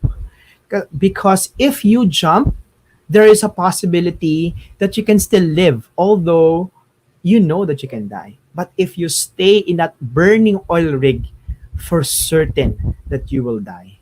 It's also a story in the book, okay, in the book Team Quotient. I hope everybody can also get a chance to get a copy because that's the kind of picture we would like to paint for our team. If we do not perform, our company would burn down to the ground. If we do not have sales, what will happen to our incentive? Those kind of painting of the picture should be done not only by the team leader but can be done by the team members themselves if they know what the compelling reason is. Okay, I hope guys that you're learning. Okay, please also share in the comment section where you are right now so we can address you. Okay, so Welcome, welcome. Okay. Owner of Glorious Blends. Wow. Thank you very much for sharing. Okay. Next is the values. The second V. Diba? We said 5 art. Ginawa ko na lang. Dalawa po yung V natin. And that is, the V stands for values. Is the team and myself as a team member living and putting into action our own team values and behaviors? There is a prerequisite, by the way. You should have established a norm. You should establish what kind of values you would like to live by. What are the top values and behaviors that if you do that, you will be a top performing team. You'll be a high performance team. Okay? And what do we need to exhibit as a team in terms of values? Do we live by them? That question will be part of that particular assessment whenever we run a team quotient workshop. Next is letter A. Okay. How well does my team collaborate? When we speak about alignment, okay, how often do we get stuck in individual and departmental silos? I remember doing this in one of the trainings that I've had is that kasi po whatever information we have for IT, we just, we don't share to the others because we don't think it's going to be helpful for them. And what it does is that it gives you a very short form of the picture. If you do not share, that's why I'm telling them, that's why I'm telling my clients also, the the experience of, for example, if you're in sales or if you're a service provider, in front of our customers, you will all be one representation. So, kumbaga parang if you're going to go to Starbucks, okay, if you're going to go get coffee, the guard or whoever, the barker, the parking attendant will represent the organization. So they have to know what you value and you have to be aligned. And what do we mean by alignment? In terms of directions, in terms of strategies, in terms of values, behaviors, process flow should be generic. And most importantly, issues. Issues and problems are normal in discussing teams, right? And whenever we have meetings, there would always be issues. And Douglas Gerber said it right and said it more powerfully. At the end of the day, it's okay for you to argue, but at the end of the day, you have to find a way to align. I learned this the hard way when I was a student leader. I remember when I was a student leader, I was debating with my faculty advisor for the student center. And he was my professor, he was my good friend. But I think I have to voice out something. But you know what? Doon po sa mga taga-PUP po sa inyo, during 3 o'clock, nagdebate po kami 1 o'clock or 2 p.m. right after lunch. But during merienda, inaya ako ng professor ko. Sabi niya, Bong, magmerienda tayo. And then when we're eating the pambansang merienda, which is turon, and also kwek-kwek, it's as if we were not fighting a few minutes ago. And then when we went back to the office, still back into the heated argument. And then when we went home, at the end of the day, 5 o'clock, come on ba, uwi na tayo. So, it's as if we're still friends. It's as if nothing happened. I learned it the hard way. Na pwede pala. It's okay to have a heated debate about ideas. It's okay to argue passionately because you believe your stand will benefit the team. But then again, at the end of the day, you have to find a way to align. So, pwede palang magdebate. It's okay to debate passionately, but at the end of the day, it's the organizational goal and objective that comes to mind. Next is number 7 is results. Okay, we all know that's very important. Are we focusing on the big things, creating results, not dwelling on the details or tasks? Sure, it's important to look into the details. Sure, it's important to look into the tasks. But then again, you have to ask the team, what does success look like? Okay, how does it feel to be successful? And how do we know we are successful? Beyond KPIs, being a successful team involves collaboration, communication, engagement, sustainability, and setting the example. We know that we are succeeding because everybody knows the metric. How does it feel like to be successful? How does it feel like to be a high performance team? Everybody should be on the same page with that. So once you have defined that, slowly you are now going towards being a high performance team. And last but not the least is letter T. And I think it's one of my favorites. Because in the book of Stephen M. R. Covey, The Speed of Trust, everything becomes faster. Results, alignment, values, fun, everything becomes easier when there's trust. And it's also okay to correct people if you have a trusting relationship. Everything is fast. Why? Because you know that you trust that that person is accountable to his or own report. For those of you who are listening, yung bang mga reports ninyo, the kind of job that you have, is it dependent on other people's reports?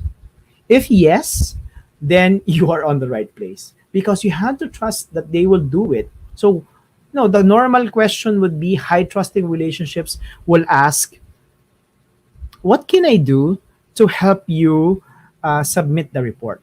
But for low trust organization, what time will it take for you to submit the report? When do you plan to submit the report? So it's like you're putting the blame on them. You're putting the weight on them. True, that we have our own task to do, but in high trust relationships, there is a business case for it. There's lesser checks and balances because you know that person is accountable to his or own performance, and it becomes a lot more like it's like a well-oiled machine. To what degree trust and open feedback is pervasive and deep and nurtured among the team members? We have seen a lot of trust activities being done in team building activities.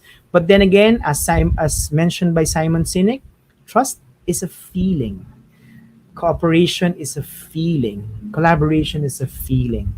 So it's something that you have to earn from others. Trust is the most important aspect and the most difficult to achieve. It is an emotion. Therefore, it is not something that you can say to another. Trust me. It has to be felt, it has to be earned over time. So as I will go back to what I said at the beginning of the five art elements, it is a journey. Okay, and what are the hallmarks of a high performance team? It is ownership, accountability, and appraisal. When we speak about ownership, we want to look into co-designing. When we speak about co-designing, we would like, what are your needs? Anong pangangailangan nyo? What do you think can we do that if we do that, we'll be a high-performing team? So when they suggest, it means that they are involved and there's greater buy-in in the activities. Number two is accountability. Sabi nga ni Vince Lombardi, you have to praise in public, but you have to correct in private. If you need to make sure that they are accountable for their task, you can use coaching in that as an intervention. And number three is appraisal. It's very important that we measure where we are.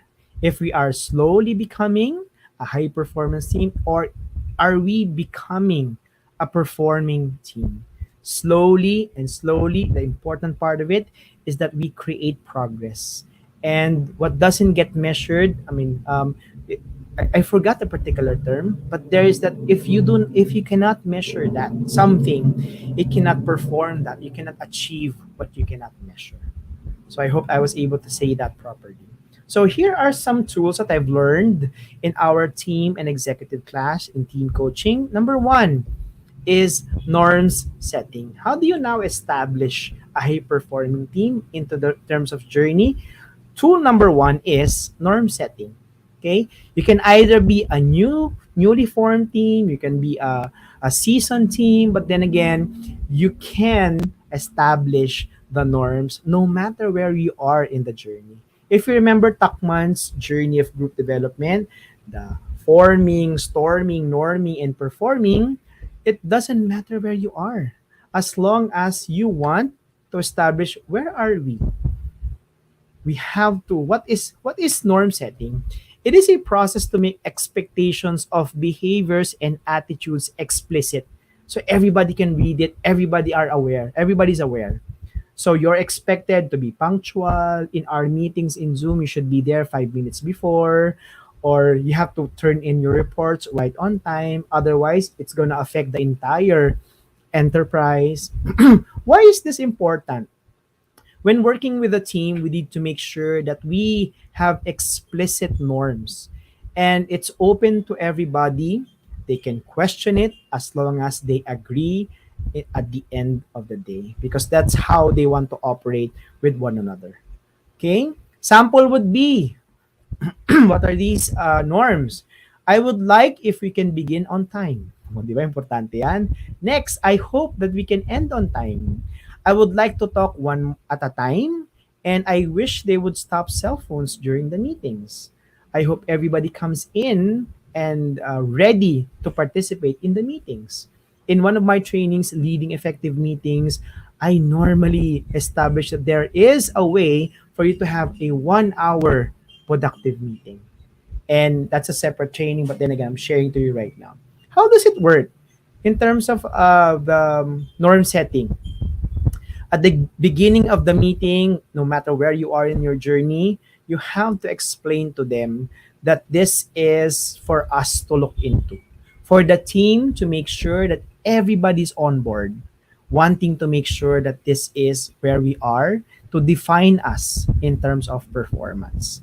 And at the end of the day, so what? So what? How can this particular norm setting tool help us? Norms will enable the team to work together more effectively because you know the expectations.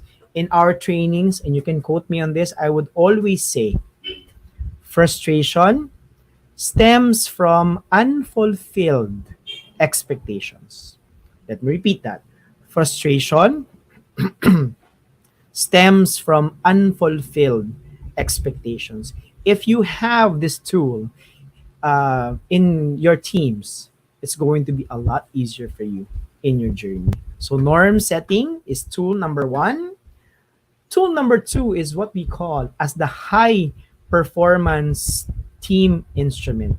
Huh? So, what's that, coach? High performance team instrument is actually a spin-off of the norm setting. Now that we have established the kind of values that we want, for example, punctuality, okay, respect, number two, for punctuality, 1 to 5 Likert scale, where are we? Are we observing? When we say 5, it means you agree everybody's punctual. Okay, so that's how you create the instrument. Next is professionalism. Okay, are you submitting on time? So you define what do you mean by professionalism. 1, 2, 3, 4, 5, 5 being the highest, meaning you observe it. And when we speak about an instrument like this that is based on everybody's input, I'm sure in our experience, this high performance team instrument will be the most visited and will be the most useful tool. Okay? How is it going to be useful? Why is this very important? Everybody designed it. Everybody has an input to it. And so they can call on each other who is not living up to the norms we have set. And mind you, as I mentioned, praise in public, correct in private. That's by Vince Lombardi. So okay lang, no? That you correct each other. And you correct each other out of love. So dapat may pagmamahal din. Okay? Tool number 3 that I would like to share to everyone is what we call as the fist five. Especially in meetings, no? We do not see people speaking up. Sometimes they're just mum. They would like just to finish the meetings. They don't like to participate. Why? Because they believe that decisions is not. I mean, they're not the ones responsible for the decisions. But if you use this particular tool, very simple. When we speak about the fist, it means no way. I can't live with the decision. I will block it or I will leave the group. Okay? Left group kagad parang GC.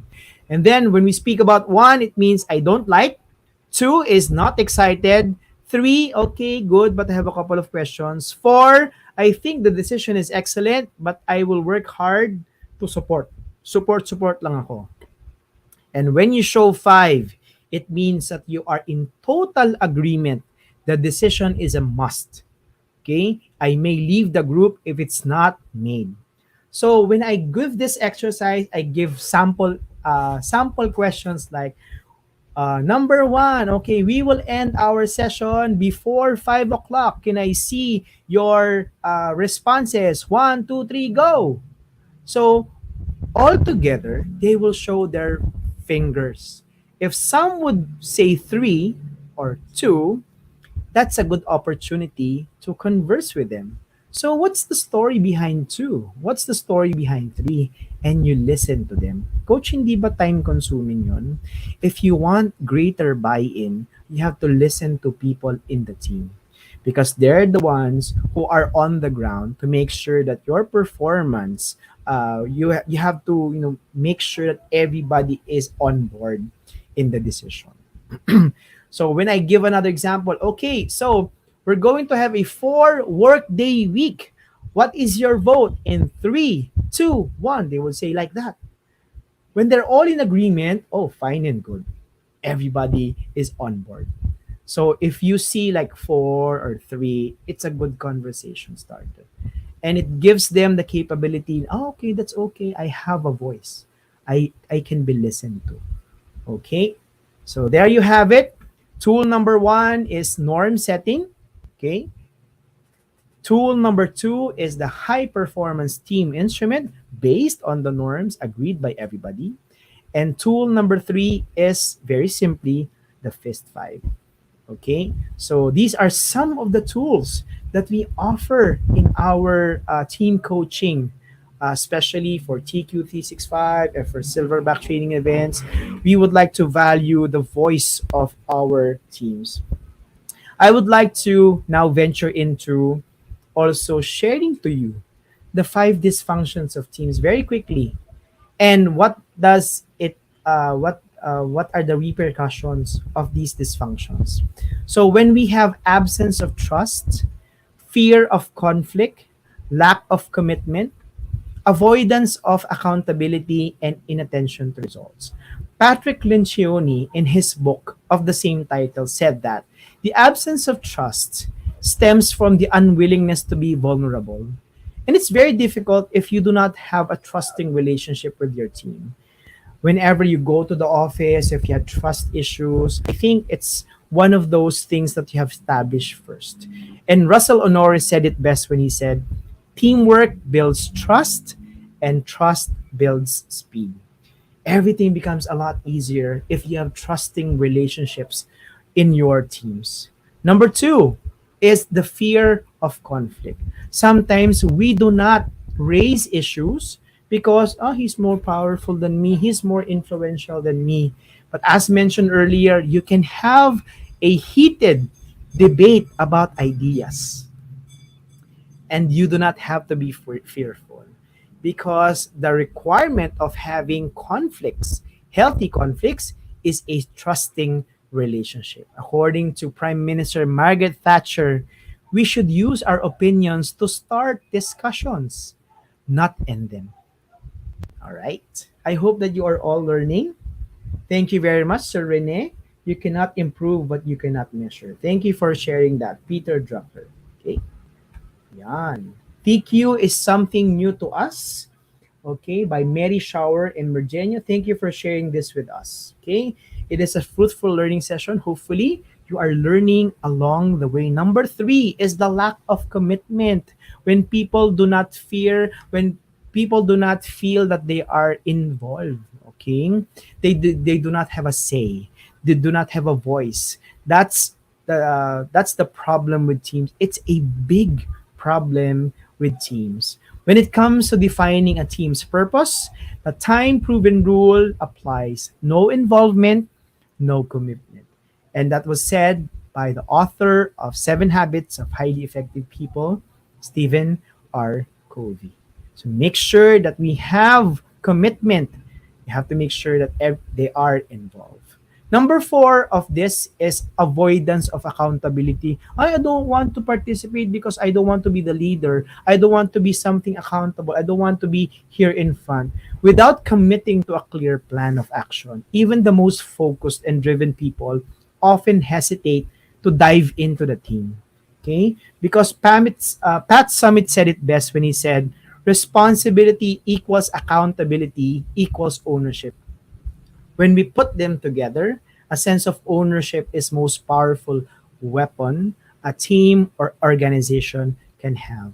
When they know that the success of the team depends on their input and output, all the more that they will jump in and push on.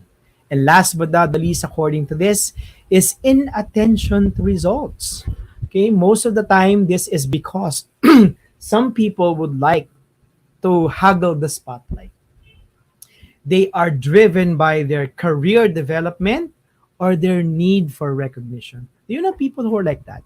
They want the team to succeed because at the end, they're the ones who's going to be praised. And that is being very, very selfish. According to John F. Kennedy, President John F. Kennedy said, the rising tide lifts all boats. So if we believe that, you can share the credit, okay, I think transformational leaders and those who are secured in their leadership capability are not afraid to share, delegate, and rotate power. What is the flip side? Eh, coach, anong flip side naman nun? So, syempre, para siyang you have to establish from the base, no? Absence of trust, fear of conflict. What's the flip side to it? The flip side to it is that teams should trust one another. They should engage in unfiltered, passionate conflict around ideas. And at the end of the day, they should be able to align. They commit to decisions and plans of action based on the norms and the instrument that we have come up, okay? And they hold each other accountable. When you hold each other accountable, you can call on other people's performance. But it should be laced with love. And last but not the least, you celebrate and achieve collective results. Isn't that beautiful? So when I saw this book, oh my God, this is something I would like to share, especially in my discussions with teams. And it has growing insights in me that I would like to share for those of you who are watching this. Thank you for those who are sharing the broadcast. And there you go. So we hope that I was able to be value adding in terms of how to build build high performance teams. And at the end of the day, we are always guided by the things that we do from Colossians 3:23. Whatever you do, work at it with all your heart as if working for the Lord and not for human masters. Okay? I've come to the end of my presentation, but before I do, I would like to make a request for those who are for our viewers. Okay, baka naman po pwedeng mag-request po. You can also, let's get social. You can add me on Facebook. You can add me on Instagram. At baka naman po pwedeng pakisuyo. You can please like and follow our page, Silverback Training and Events, to get more value, adding input, especially for teams and events. Sabi nga ni Steve Jobs, the only way to do great work is to love what we do. Let me share two videos. I hope that everybody can watch. To learn more about Silverback Training and Events, please watch this video. And right after that particular video, I would like to invite everybody for our October 22, 2022 launch.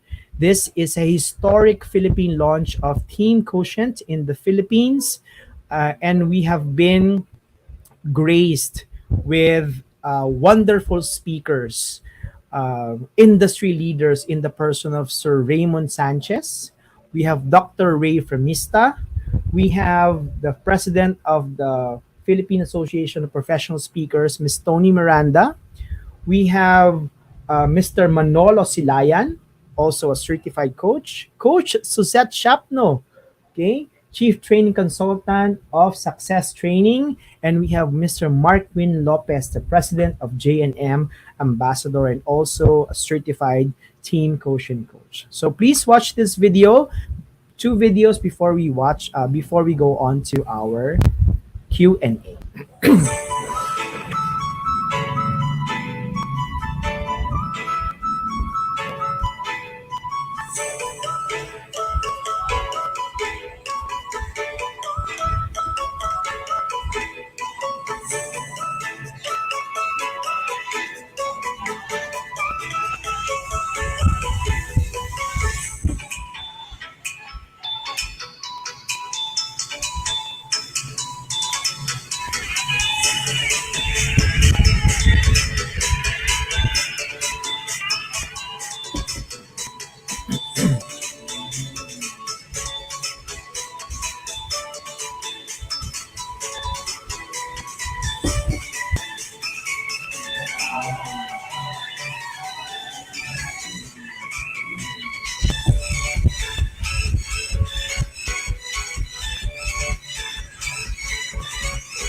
Okay.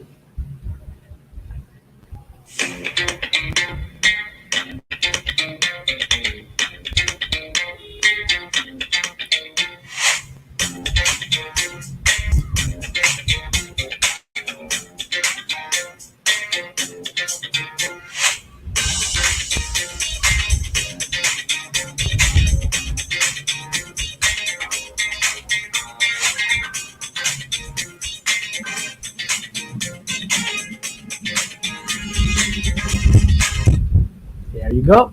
So again, I'd like to invite everyone to avail of our early bird that would end at September 20. You can save as much as 3,000 pesos. And that would be on October 22, 9 a.m. to 5 p.m. at the Crown Plaza Hotels and Resorts, Manila Galleria. Okay, I'm going to stop my sharing right now and I'm opening the floor for our Q&A. Thank you. Thank you so much, Sir Bong, for sharing with us your knowledge. I'm now opening the floor for Q&A for those who have questions to Sir Coach Bong Sace on his presentation. So before we wait for some questions, ito, pinakamalaking hugot ng mga viewers natin.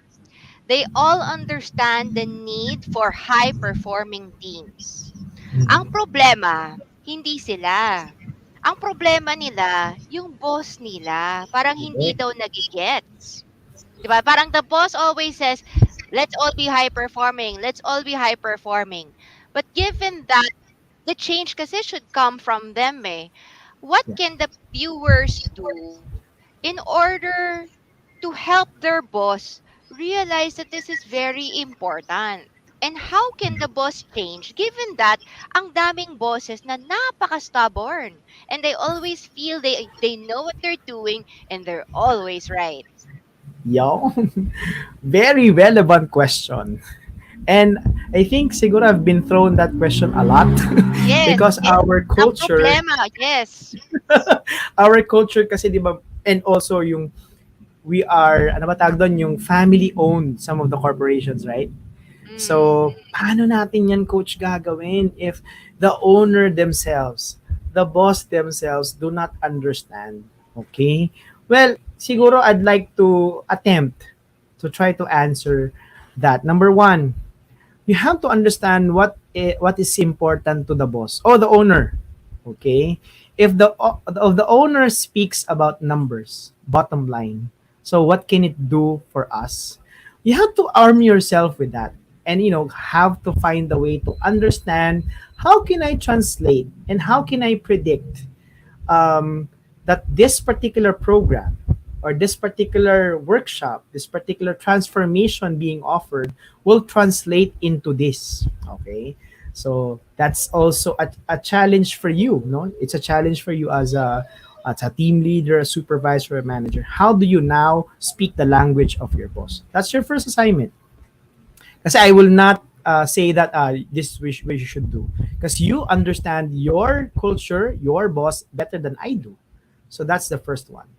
Second is possibly you can look into uh, powerful coalition. Pare, hindi naman siya direkta yung may-ari. When we speak about powerful coalition, baka yung boss mo, meron siyang mentor o meron siyang same level that listens and value their opinion. So what you do, you ask that person. You bring that person to your side. Hindi to marites ha, hindi to chismis. The, the intention is to make them realize how can they communicate better, get the message across, and establish a good connection so that your boss will have a second look at your proposal. It's not going to be easy. I'm not gonna promise it's gonna, hindi, pag ginawa mo to, ganyan na kagad. Because there's no easy answer to that question. Very relevant also. I've been thrown a lot of questions like that. And my third answer to that is ask them to attend our workshop. Okay? Or maybe reach out so I can, reach out to them. If the intention is to really look into the bottom line, possibly i-marry mo yung tip number one, no? Talk numbers, talk bottom line, and then come up with a projection. When you have a projection, lalakas yung loob mo. Sir, boss, ma'am, I think if we do this, do that, this is the projected sales revenue, this is yung ROI, and then you discuss that with us. So kumbaga parang connect with certain coaches because we've seen you can also mirror performance of either local companies undergoing training like this and coaching. You can mirror their success. What are they doing differently that they're not telling everybody else? So you can find from the coaches themselves. You ask them, sir, coach, paano, is there an organization that is similar to our industry that we can mirror? So when I talk to my boss, I can use that as a springboard in our discussion. Boss, ito pong competitor brand natin, what they went through is like this, like that, and the projection is like this and that. So you see, ito na po yung naging performance nila. It's just a thing that they can do. So it's just a suggestion that I can give to them. So, for example, Coach Bong, Marian Serrano was saying something. What if the energy in the office is happier when the boss is out of the office? So actually, kung napalitan yung boss, mas magiging team yung grupo, 'di ba? So, how do you solve such a problem when the boss is the problem? what what if the energy in the office is happier? Okay, guys. But Sabi ko, that's true. That's true, true, 'di true. ba? Yun yung Not sinasabi kong not Queen all of bosses are Darkness. good. Not all bosses bring joy to the office. They're Yes. the ones that sucks out the energy from the office. Question. Kasi, syempre case-to-case basis yan depending on who the boss is. The boss can either be the COO, the child of the owner. Hindi naman pwede papalitan yun, di ba? So, The only thing that you can do individually, or probably using your competencies, either EQ competency or your TQ competencies, is to influence those around you, because you cannot change anybody. Even the boss, you cannot change them. The only person you can change is yourself. It is your hope that you can influence the person to have a second look. Oh, ano kaya ginagawa nila differently? Okay? Um, I'm no stranger and no foreigner to nega boss. Okay, marami akong na-encounter na ganyan. Naninigaw, and even yung mga old school 40s na graduate from the exclusive school, nagmumura talaga. And I experienced that firsthand. So ako hindi, I don't take it personally. But you have to make sure, or you have to have that understanding na there is no way that you can change that person. You can only change yourself and hope that you can influence. Okay? Um, I will still go back to that powerful collision. Yung boss mong yan, di ba? Kahit naman siguro meron niyang kaibigan. Gaya na sabi ko nga sa civil service, no? Hindi na daw uso ang mahigpit na hepe. Okay? So all the more when they listen to that, when they get to understand, when they get to see trainings like this, ay talaga ba? Hindi na uso? Because they're still working on that premise that I have to have full command and control was so 90s, right? Was so 70s. And I remember everybody was praising Jack Welch when he was running GE. Um, on the rank and shank principle. When we speak about rank and shank, i-incentivize ko yung top 10%. Okay, we're gonna give them trips and all. And then I'm gonna fire the bottom 10%. At that particular time, those years, effective yun. Pero ngayon hindi na. So baka yung boss just putting in some input into the picture, baka stuck siya dun sa idea of command and control. It doesn't work anymore.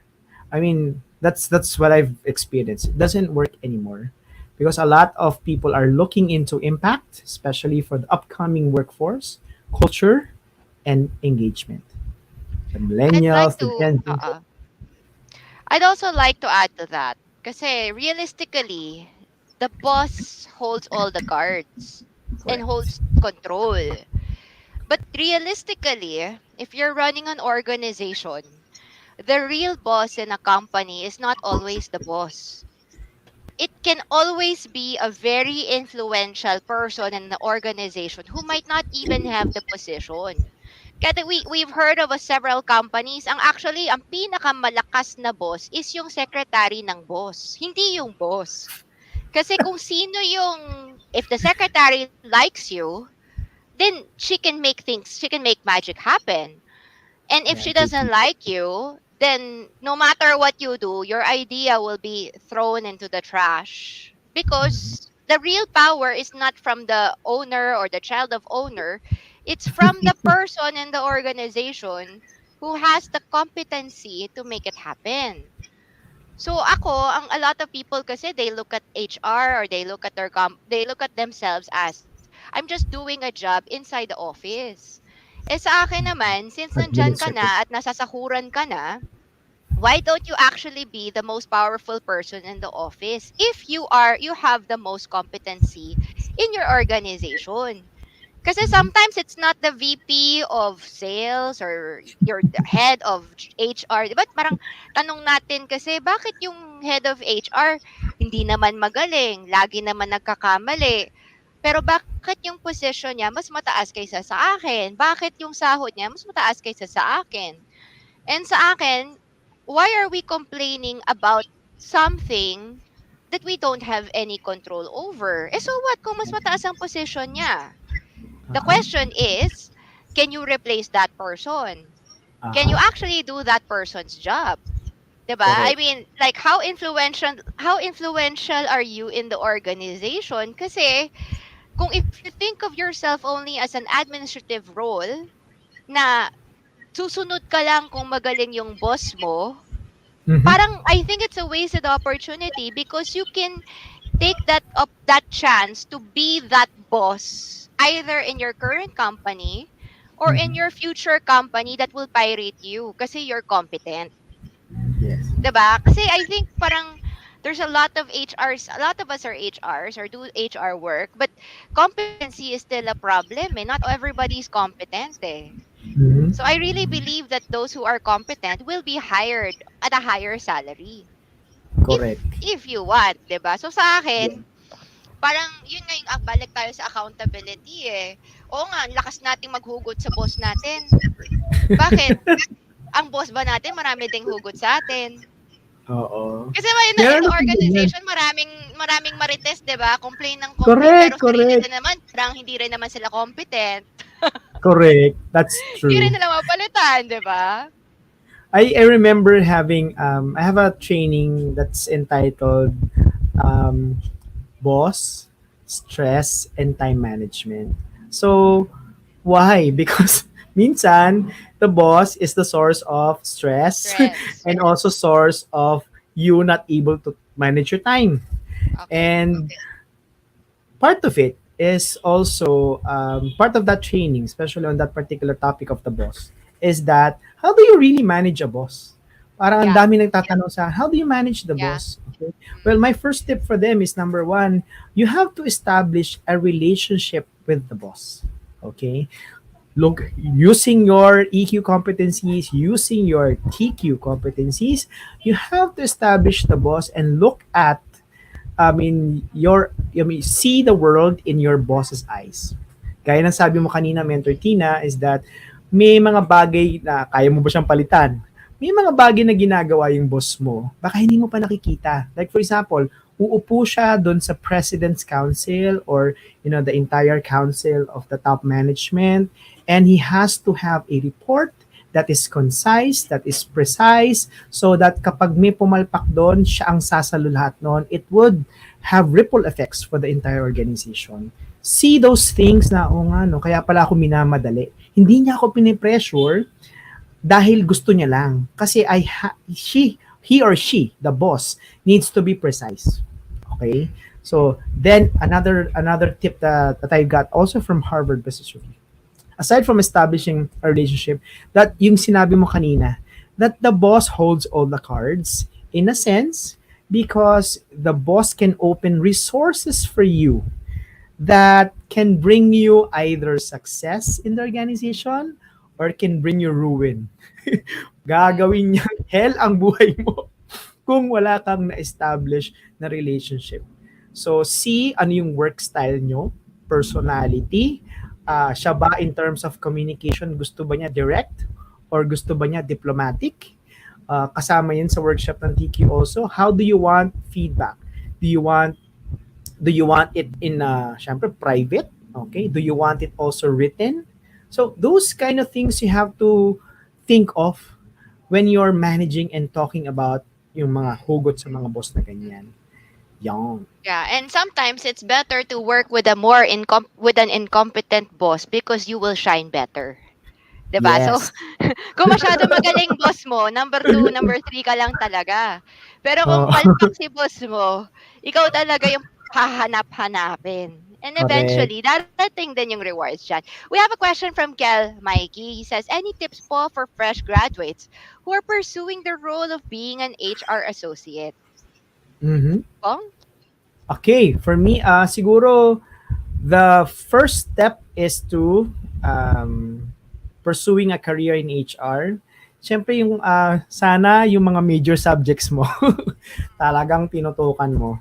Like, okay, ano yung mga, if you're going to be an HR associate, all the five facets should be something that you should equip yourself. Siyempre yung mga compensation, payroll, training development, all those things you have to equip yourself.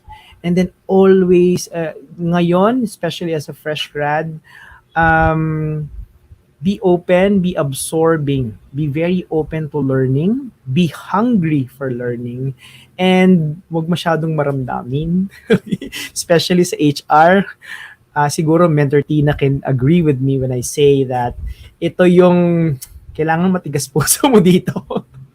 You have to also have medyo a sense of justice. You have to have medyo matigas yung puso mo. because there's a lot of issues, there's a lot of situations where some would say it's a thankless job. It's actually a calling, more like a vocation for some of us to serve as HR professionals, because we are always on the background, and a lot of the things that we do doesn't get recognized. You have to be comfortable with that and always be open to dun papasok siguro yung ano mo no, yung competency of being able to handle, manage yourself better. Kasi pag bugbog sarado ka sa office, eh di manood ka ng sine. Di ba? Ganon. You have to charge the different dimensions of your energy: mental, physical, emotional, and spiritual. Once you have those charged, it's gonna be a good journey for you if you're open to learning and you ask for mentorship. Kasi nga yung gaya ng sinasabi ko kanina, those who are coming into this profession, especially the Gen Z and the millennials, are looking for impact. You're looking for culture. You're looking for engagement. Always, always be hungry for learning, and look for mentors. Kung hindi man sa department nyo, there's still mentors out there that you can relate with. I hope Sa I akin was able to. naman, Philippine HR is still, a lot of Philippine HR is limited to administrative work. So, if you really want to make this your career, you need to look at HR as strategic. Mama nang isabihin ng strategic. So, here are three things that you need to learn as an HR newbie. The first one is how to read people, how to observe people. Kasi like Correct. for me, pag may kausap ako, you need to be able to train yourself that you can see what type of person this person is. Kahit na 5 minutes, 10 minutes mo lang siyang nakilala. Kasi in Philippine HR, sa unang araw mo pa, lalo na if you're in interview and recruitment, be prepared Correct. na lagi kang bobolahin ng mga magi-interview sa'yo. They'll lie. They'll tell you stuff about their background that's really not true. So you need to be open na marunong kang mag-adjust kung binobola ka na ng tao. Kasi minsan Yes, kasi sir. nagagalit tayo when people lie to us, 'di ba? Lalo na yung mga nangungutang. Pag nangungutang, iyak-iyak pa sila right? And then later on, di sila magbabayad, then they'll still lie to you. So, Sa if you're katapusan. working in HR, you need to open your mind that you will encounter different sort of people, and what you see is not really what you get. And you need to be open to that type of disappointment when people promise you something and then don't deliver. 'Di ba? Correct. Kasi if hindi mo ma-accept 'yan, yung duality ng tao na masabi niya mabait ka, pero yung pala salbahe, 'di Mm-hmm. ba? So if you can't accept that, hindi ka tatagal in HR because you'll be very disappointed na lagi kang binobola ng mga tao. The second part is you need to know how to communicate. Pag binobola ka na, wag kang magalit. Kasi pag nagalit ka, sinong pikon talo. Correct. Pag pinabola ka na, dapat marunong kang maki-ride on. Alam mo yun? Mm-hmm. Like, oh talaga? Tell me more. You need to, kung, kung alam mong pinagsisinungaling ka na, get more information. Let the story explode, you know? Kasi the more you listen to the person and the more weird the story becomes, the more interesting your life becomes. And you will see the joy of dealing with people who lie to you all the time. My 'Di God. ba? Yung communicate, the way you communicate to them, di ka pwede laging magagalit kasi hindi sila nakikinig sa'yo. Because it's your Mm-hmm. job to make them follow instructions. That's what Sir Bong was talking about a while ago about EQ. 'Di ba? You don't be too sensitive, don't be too reactive with your environment. Kasi if masyado kang sensitive, wag kang mag-HR. Kasi Correct. problema ng iba, magiging problema mo rin. Huwag mong Correct. iproblema ang problema nila. 'Di ba? Okay lang Mm-hmm. kung okay lang kung nag-absent without leave, okay lang kung kunyari nag-immediate resignation. Okay. What's the problem? The problem that you encounter at work is just problems. Then you solve it, 'di ba? Mm-hmm. And lastly, dapat Kasabi nga ni Sir Bong, marunong kang mag-balance ng life mo. 'Di ba? Kasi HR is a job and you shouldn't worry too much about it kasi many things you encounter is beyond your control. 'Di ba? Boss mo nagalit, kasalanan mo pa, 'di ba? Customer nagalit, kasalanan mo pa, 'di ba? Yung staff mo nag-aaway-away sila, nagsapakan diyan. Like, so how is that related to you? Uh-huh. Pero most of us kasi as HR, parang pag may nakita tayong ganyan, naaapekto tayo. 'Di ba 'pag Correct. nagsapakan sila, 'di ka ba natatawa? Mm. Ako natatawa ako, eh, parang kasi parang, wow, this is better than a teleserye. Philippine HR is even better than a teleserye because like the most random things happen. Yung mga kabit Yeah. pupunta sa opisina, Oh my God. magrereklamo. Diba it happens? It really happens. Tas marami palang kabit, may girlfriend dito, may girlfriend doon. You know what I Uh-uh. mean? Like, sa akin, you need to see the joy of your job and look Yeah. at it for entertainment value. Kasi Mhm. if you take it too seriously, mabubuang Yes. ka and you won't last Correct. very long in this industry. Correct. Sa akin, Uh, chill lang, happy lang. O, di sige, magsapakan sila dyan. Then, bigyan mo ng at IR, tsaka NTE.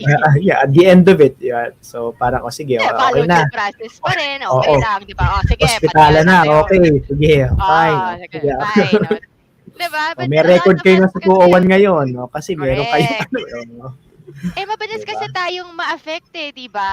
Correct. Parang 'pag nagagalit ang boss natin, tayo din umiiyak. 'Pag kunyari Hmm. yung mga tao galit sa'tin, parang sobra tayong nagdadamdam. Why are you damdamin? How is that related to your mental health, right? Mhm. Ano tingin niyo, Correct. Sir Bong, 'no? Facts, it affects you. Ay, do be affected. Hindi naman relation sa'yo, bakit? Kung anong sinabi nila sa'yo, totoo ba? Kung hindi naman pala totoo, 'wag pikon. Kasi pikon talo, 'di ba? If you're gonna look into it, parang when people say those things, parang ang joke ko nga dito whenever I have a session. When you come into HR, when you build an HR career, dapat matuto kang maging shark. Okay, when you become a shark, pag binaril ka ng basher, bang, pating, bang, piting, dapat hindi ka tinatablan. Yung mga bash nila, hindi ka dapat tinatablan. Masanay ka na kasi there will always be bashers, there will always be negativity. So when I ask them, sino dito na backstab na? Sino dito na na nasisi na? Sino dito na chismis na? And all of them would say, ako po. Yun, welcome to your journey. It's part and parcel of the journey. Eto, So, sabi ni Ma'am Judy Ann, I agree po with Ma'am Tina and Sir Bong. But ito yung tanong, sir. Paano naman we need high performance teams. But mhm. in every team, there is always a freeloader. Yes. Lagi Mhm. naman yan. What's a freeloader? Yung taong mukhang nagtatrabaho pero wala naman talagang kontribusyon. Pero pagdating ng Correct. credit grabbing, number one. Yeah. That's that's what happens in any organization. You're in school, you're at work, Yes. even with your friends. There's always Correct. going to be freeloaders. So the question is, Sir Pong, how do we handle The freeloaders inside freeloaders. your organization? Kasi it's hard to be a high competing, high performance team if you have a freeloader slash Mhm. weakest link in your group. Anong pwede mong Correct. magawa para ma-handle siya? Correct. I'll have to go back to, if you want to be downright frank about it, you can put it in the norms. Okay? Okay. So sulatin Paano nyo, po di ba? yun? Punctual, professional, di ba? Punctual, professional, early submission, yung cooperation with everybody, you write it down na no freeloader. So, if you want to be brutally frank to the team, hindi mo na siya madali sa santong pakiusapan, di ba? You write it explicitly in the norms. And well, I would suggest that as a last resort. But then again, when you are in a high performance team, a trusting team, anybody can call out another with the intention to be accountable, with the intention with a background of love. Kasi hindi mo pwedeng i-correct yung tao na hindi mo alam ang hugot niyan. J. Max would say, leaders must first capture the heart before you can ask for the hand. Pag hindi mo alam yung hugot ng tao, mas mahirap mo siyang i-correct. But, kapag alam mo yung hugot niya, pwede mo siyang i-correct. O bakit ba siya freeloader? Marami ba siyang ginagawa? May mga personal issues ba siya? So, understanding that part is also good so that you can contextualize how you will deal with this person. So, marami siyang ganap. Okay, call the attention. There will always be the personal side to it, and there will always be the administrative side to it. The administrative side to it, kung talagang hindi na kaya, o di gawa mo ng coaching session which is documented. So, walang kawala yun. Di ba? So, that's the administrative side. And if you want to pursue, if you're the leader, you want to pursue more, okay? You have to put that in yung coaching session that you are slowly doing something to coach this person. If you're the team leader with the freeloader, so you have to also document that you're doing what you can as a leader to address the freeloading of this person. And then di ba, you don't have all the answers. Right? You're very expansive as a leader. Ang gagawin mo is that you throw it to the group, to the team. So team, now that we have this issue, what do you think is the best way for us to deal with it? Because not all problems, okay, can be dealt with just the leader. You throw it to the team because everybody has a buy-in, and you will be surprised baka miss better silang idea than what you're thinking. Kasi, you can always IR that person, you can always document it, but what can we do? So aside from knowing the hugot of that person, understanding the person and being empathetic to that person, that's your first step. Then the last resort should be something administrative, and in between, throw it to the team. What can we do? I Yeah. agree with you, Coach Bong, kasi the freeloader is the weakest link. And the group is only as strong as the weakest link. Kasi for example, it's like a boat, di ba? If you have Mm-hmm. an anchor bringing the whole team down, ang hirap talaga yung boat na umakyat kasi merong pabigat. Mm-hmm. And the problem kasi with freeloaders is they think they can get away with it. Kasi totoo lang, if they are called out, many of them do actually pull their weight. Yes. Akala lang nila na nakakalusot kasi walang nag-iingay. And Yes. since may kukuha ng trabaho, pinapagawa na lang nila yung trabaho na yon para mabawasan yung trabaho nila. People, it's human nature eh. And I think you're right in terms of accountability is to make the other group members realize that the presence of a freeloader is a disadvantage for them kasi anything that the freeloader doesn't do, somebody in the group has to pull up the slack. If the freeloader doesn't make the report, somebody in the group has to make that report. If the freeloader don't visit the client, somebody in the group eventually has to clean up the mess that will happen because walang nagvi-visit sa client. And it is the group itself who has to make a move to pressure that freeloader to not freeload. Kasi kung Yeah. yung leader lang yung nahihirapan, okay lang sa lahat. But if lahat ng tao na apekto na dahil sa freeloader na yan, then everybody will move to make the freeloader actually pull his own weight or make the situation so uncomfortable the freeloader would have to quit because he's Yes. not part of a group, 'di ba? Yes. Oh, Not what's the culture fit. point? Hindi Not a siya fit sa culture fit. culture. Oo. Correct. And Diba? sir, ito pa, freeloader, 'di ba? What about naman yung mga taong ma-emo or masungit sa organisasyon, Yeah. right? Kasi minsan hindi mo mapili yung ano mo eh, hindi mo mapili yung tao mo eh, right? Correct. Minsan talaga meron kang ka-groupmate naman na laging nakasimangot, laging Mm-hmm. negatron at laging masungit, Mm-hmm. 'di ba? No, Mm-hmm. gano'n. How would you recommend kasama mo sa team, Mm. 'di ba? Okay. You cannot pili eh. You recommend that people will deal with mga taong not lang HR, masusungit na tao, ma-emo na tao at laging may hugot na tao sa loob ng organisasyon? Okay. Siguro offhand, off the bat, what I can think of is the star feedback model. When you speak about the star feedback model, it means that you have to identify Kasi parang, di ba, masungit. You have to bring them to the ground. Kung hindi kaya ng ano, kasi most of the time, I say this in jest. Kapag matalino yung tao, dinaan mo sa joke, "Uy, masungit ka na naman, magkakaroon ka ng wrinkles." Hindi nagbago. Ibig sabihin, hindi niya na-gets yung joke. Kasi most intelligent people would, nag-gets nila yun eh. But for some people na hindi nila magets na sinasabihan mo sila na hindi nila, hindi nag-sink in sa kanila, you can use that. When we speak about the star feedback model, it means that um, what is the situation? Specifically, anong sitwasyon sila nagsungit? And then, what was the task na ginagawa niya? Pare, issue lang ng COE, no? Pwede po bang mag-request ng COE? 2 to 3 days po. Tapos, di ko, ay, ganun po ba? Hindi pa po dang 1 day kasi kailangan ko na po. Ano? Yan. Ganun, nagsungit na siya. So, baga, the situation is request for COE. The task is creation of the COE. And then, ano yung ginawa ng HR? Okay? It's not saying that you're gonna do this like an IR report. If you're part of the HR team, diba?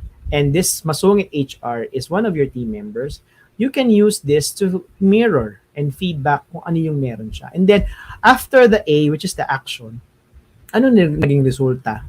Nagkaroon tayo ng survey o pumangit o kaya binulong do sa boss niya, nagsumbong. Nagkaroon ng ripple effect. Tapos pinatawag ngayon yung masungit na HR ng boss at nung pinagalitan siya, pinagalitan lahat. Ganun yun eh. So, naapektuhan akong team member na wala akong kinalaman all because nagsungit ka because of a request for COE. At may hugot ka pala. Something's wrong.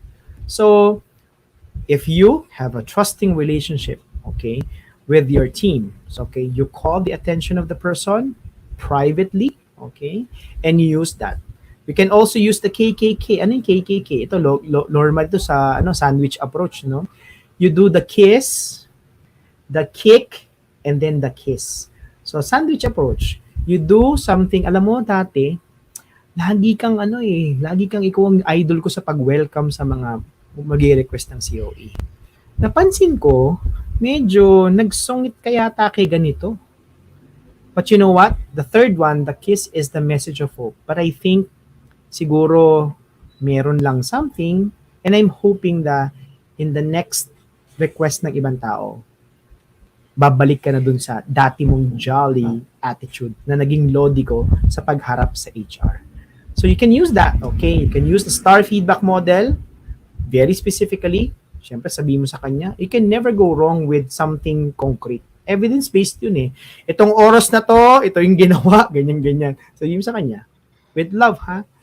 And then you can also use the KKK, katipunan, no? Kiss, kick, and then kiss. If the person does not accept your feedback, okay, it means, sometimes it can be the team leader who can give the feedback. And so on, so forth. Because the idea is for us to be accountable to each other's behavior. Mas mabuti nang tayo yung magpulisan. Especially in HR, no? Kasi, people look up to us. And despite all the things that they're saying about us, we are still the last, ano ba tawag doon? Tayo pa rin yung huli pupuntahan nila eh. Diba? From hiring to retiring. Hindi firing ha. Or even in firing, tayo pa rin naman ang pupuntahan nila. Tayo pa rin ang haharap. So we have to make sure that they feel welcome. They feel that they are being served because that's our call, that's our vocation, to serve. Right? I've noticed a lot of hugots regarding masungit na HR or yung mga freeloading na boss, 'di ba? So Faith and Hope is saying about yung freeloading boss. And I like to remind people, okay? Remind people. Ang mga hugot natin, bakit palagi naka-direct siya sa ibang tao? Correct. Kasi yung ibang tao, hindi mo sila ma-change. Like for example, boss mo hindi masyadong okay, 'di ba? If hindi okay yung boss mo, the only way you can change the attitude of your boss is for you to change jobs and find a better boss. Diba? Correct. Eh, ikaw naman, Correct. ayaw mo naman mag-quit. Gusto mo naman yung trabaho mo kasi malapit sa bahay mo. Tapos tuwing uuwi ka ng Malapit na yung bahay, bonus, 13th month. magrereklamo ka tungkol sa boss mo na hindi mo siya gusto, na hindi siya maayos, na hindi siya magaling, na freeloading siya. Balik tayo doon sa advice namin a while ago, which is do not worry too much about things you cannot control. What you Control. have to worry about is what you are only accountable for. Which Correct. is ikaw, ano, number one, ano yung competency mo in terms of technical skills, knowledge, on actually being the go-to person inside the Yes. organization. Correct. Kasi if magaling ka, kung pangit yung company mo, I strongly believe makakahanap ka ng mas magandang trabaho kasi may mag-hire sa'yo. Correct. Number two, how do you communicate with others? How do you interact with others? Kasi Mm-hmm. masungit siya. Nega Mm-hmm. siya. 'Di ba? Sa akin, why are we too worried about the one, two, three person in the organization whom you do not get along with? Correct. Kasi that's only two to three people na laging galit ka. So why are we spending too much 80% of our energy worrying about the 20% na masungit na hindi mo naman kailangan kausapin araw-araw? I mean, like, why do we have to be their best friends, 'di ba? Don't be that student na gusto popular lahat, na gusto lahat Mm-hmm. ng tao mahal na mahal siya. Right? Like, you don't have to be the best friends of everybody inside your company. And sometimes people will not really like you because of their job, or Yeah. because of who they are, because of some other thing. They feel that you're a threat. They feel na Mm-hmm. masyado kang nagmamagaling. They Correct. feel na masyado kang usyoso, masyado kang strict. So what do you do when you are the HR handling all these people? And the biggest Mm-hmm. problem of an HR is we try to adjust kasi all the time, depending kung sino kausap natin. Sa boss Correct. natin, masyado tayong mabait. Dito naman sa masungit, we adjust, masyado naman tayong ganito. And we lose part of ourselves because we keep on changing for everybody else. 'Di ba? Parang, why di Correct. so sino ka ba, 'di ba? Kung masungit Yes. siya, adjust Authenticity. ka. Yes. Kung freeload siya, palit ka naman. Kung ito naman masyadong Uh-huh. matapang, and you lose sight of yourself. That's why ang bilis-bilis ng mga HR na ma-burn out. Kasi you keep Correct. on pretending to be somebody else so that you But can you're get not. along with everybody else. And ang Mm-hmm. tanong ko, why are you adjusting yourself too much? 'Di Mm-hmm. ba? Like, Correct. sila, ganun na sila. Huwag kang magpalit dahil ganun sila. Huwag ka ring mapa-affect. Don't Uh-huh. feel bad, don't feel angry, don't feel worried because bitch sila, 'di ba? Eh, ganun talaga sila eh, right? Oo. Instead, balik tayo sa sinabi mo kanina, Coach Bong, yung EQ part. Do Mm-hmm. not worry too much about them. Mm-hmm. Worry more about how you react. Yes. Because yung mental, yung stress mo. 'Di ba yung marami kasi mga HR, "Naku, mental health ko." Ako Uh-huh. naman, "Bakit ka napapaapekto?" Eh, kasi ganito, Mm-hmm. ganyan. And then you might not be in the right position because you're too absorbent of the negative feelings. Everything else, yes. Oo. Everything else. Eh, in Mm, fact, correct. pag uwi naman sa bahay, who cares about these people? Pag naglipat ka naman ng trabaho, who cares about these people? Correct. They do not make who you are. So And I don't tell be them also. affected. And I Mm, tell them also, I mean, towards the end of the discussion, mm, I share to them now, if you need to, in terms of your mental health, in terms of your mm, emotions, how to manage yourself, if you need to, take a break 5 minutes before you enter your home. If you're reporting to the office, right? So, take a park ka muna, nasa garahe ka muna, bago ka bumaba, bago ka pumasok ng pinto. Take 5 minutes. Take deep breaths. Um, take out all the problems of the office and then come back to it tomorrow. Why? Because your family deserves 100% of you.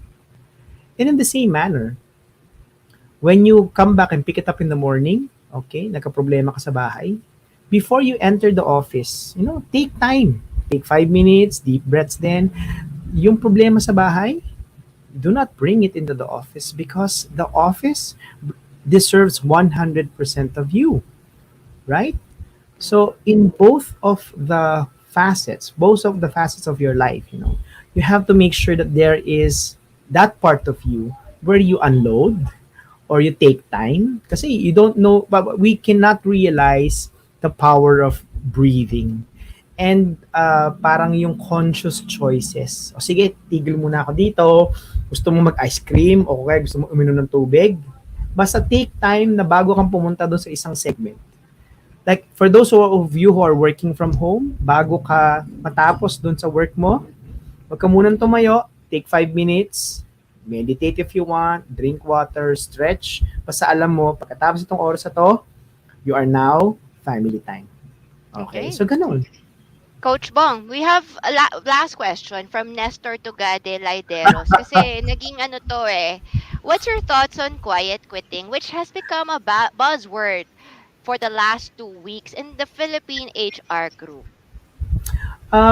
For me, when we Okay, speak what's about, quiet quitting muna, 'di ba? Let's define quiet sige, quitting sige, let's kasi may define, mga sige. viewers tayo na hindi Sige, siguro sige. alam ng quiet quitting. Quiet quitting is you only work as you are paid. So kunyari, Correct. minimum wage ka. Ang trabaho mo lang for 8 hours hanggang don't do anything more than if you think that babigyan ka pa ng mas maraming trabaho, babayad ka muna. Hindi mo gagawin pag hindi ka dinagdagan ng bayad. Yeah, I get it. Okay? Thank you. And for those of you na, ayun, thank you very much, Mentor Tina, for defining it for the others. When we speak about quiet quitting, actually, yung term na quitting na negative na, no? So, when we speak about high performance teams, when we speak about high performing individuals, when we speak about elevating and escalating what you can do, the mindset should always be what can you contribute? And coming off from the discussions earlier regarding some of the questions, I was reminded of the quote by Steve Martin, the comedian. He said, "Be so good that they cannot deny you." Galing-galing mo sa ginagawa mo na pag wala ka, pilay sila. Yung sobrang galing mo that, I always say that, na be so good that they cannot deny you. Ang galing-galing mo, but if you are doing quiet quitting, if you are doing less than your capability, you are not authentic to yourself. You are not authentic to others.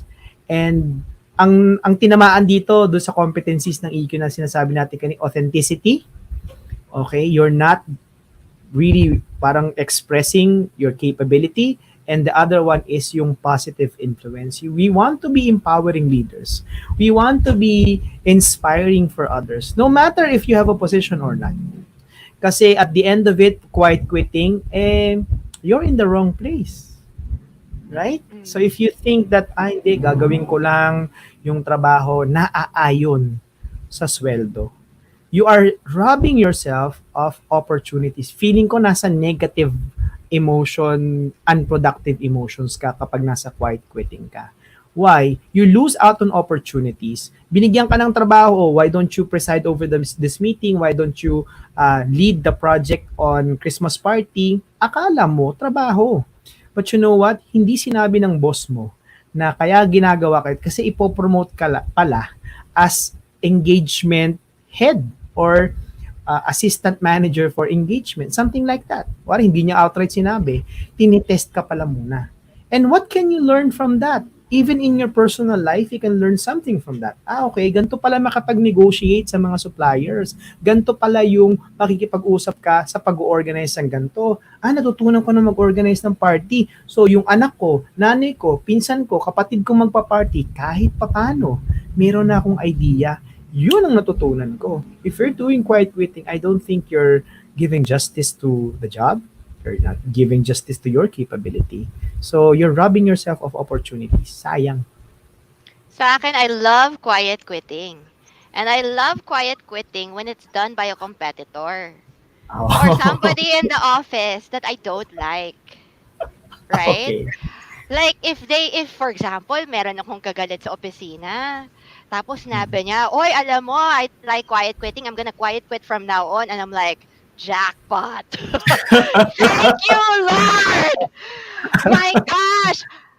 Oh my gosh! Kasi the more they quiet quit, the easier it is for me to beat them. Like, sa akin, parang, thank you. Sabi niya, because I want to have a more balanced life. So I'm just gonna do X at work and I'm gonna do Y at home. And I'm gonna be like, thank you for this blessing that I never asked for. Go ahead. And I will be looking forward to seeing how our career will compare in the next 2 to 5 years. Kasi people think of sa sarili nila. People are very short-sighted. They're selfish. They think of it na, what does the company do for me? 'Di ba? Mhm. Since the company only pays me X, I'm just gonna do X, right? Yes. The problem kasi is they don't see it's very short term kasi they're only looking at it from a monthly salary. Kunyari lang, I'm only paid 25,000. So I'm going to do 25,000 work. So Work. pagdating ng performance bonus, you're only worth your work, which is Yes. only 25,000.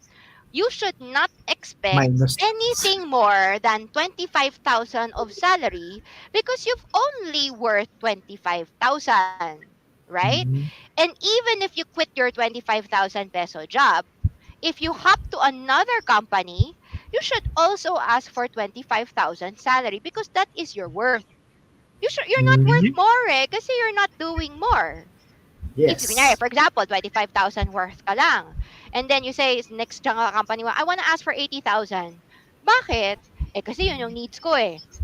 People will Why? not give you the offer because you're not Correct. worth more than the salary that you're getting right now. And Correct. for me, why are we we're not, nobody works for the present. Nobody, like ako, the salary that I get right now is not my true value. Even when you value companies, they always talk about present value of companies, which is the income that a company makes in the future over its entire lifespan. That's the value of the company. And that's how stock prices are computed. Correct. We don't work for the salary today. We work because of the potential salary we will get in the future.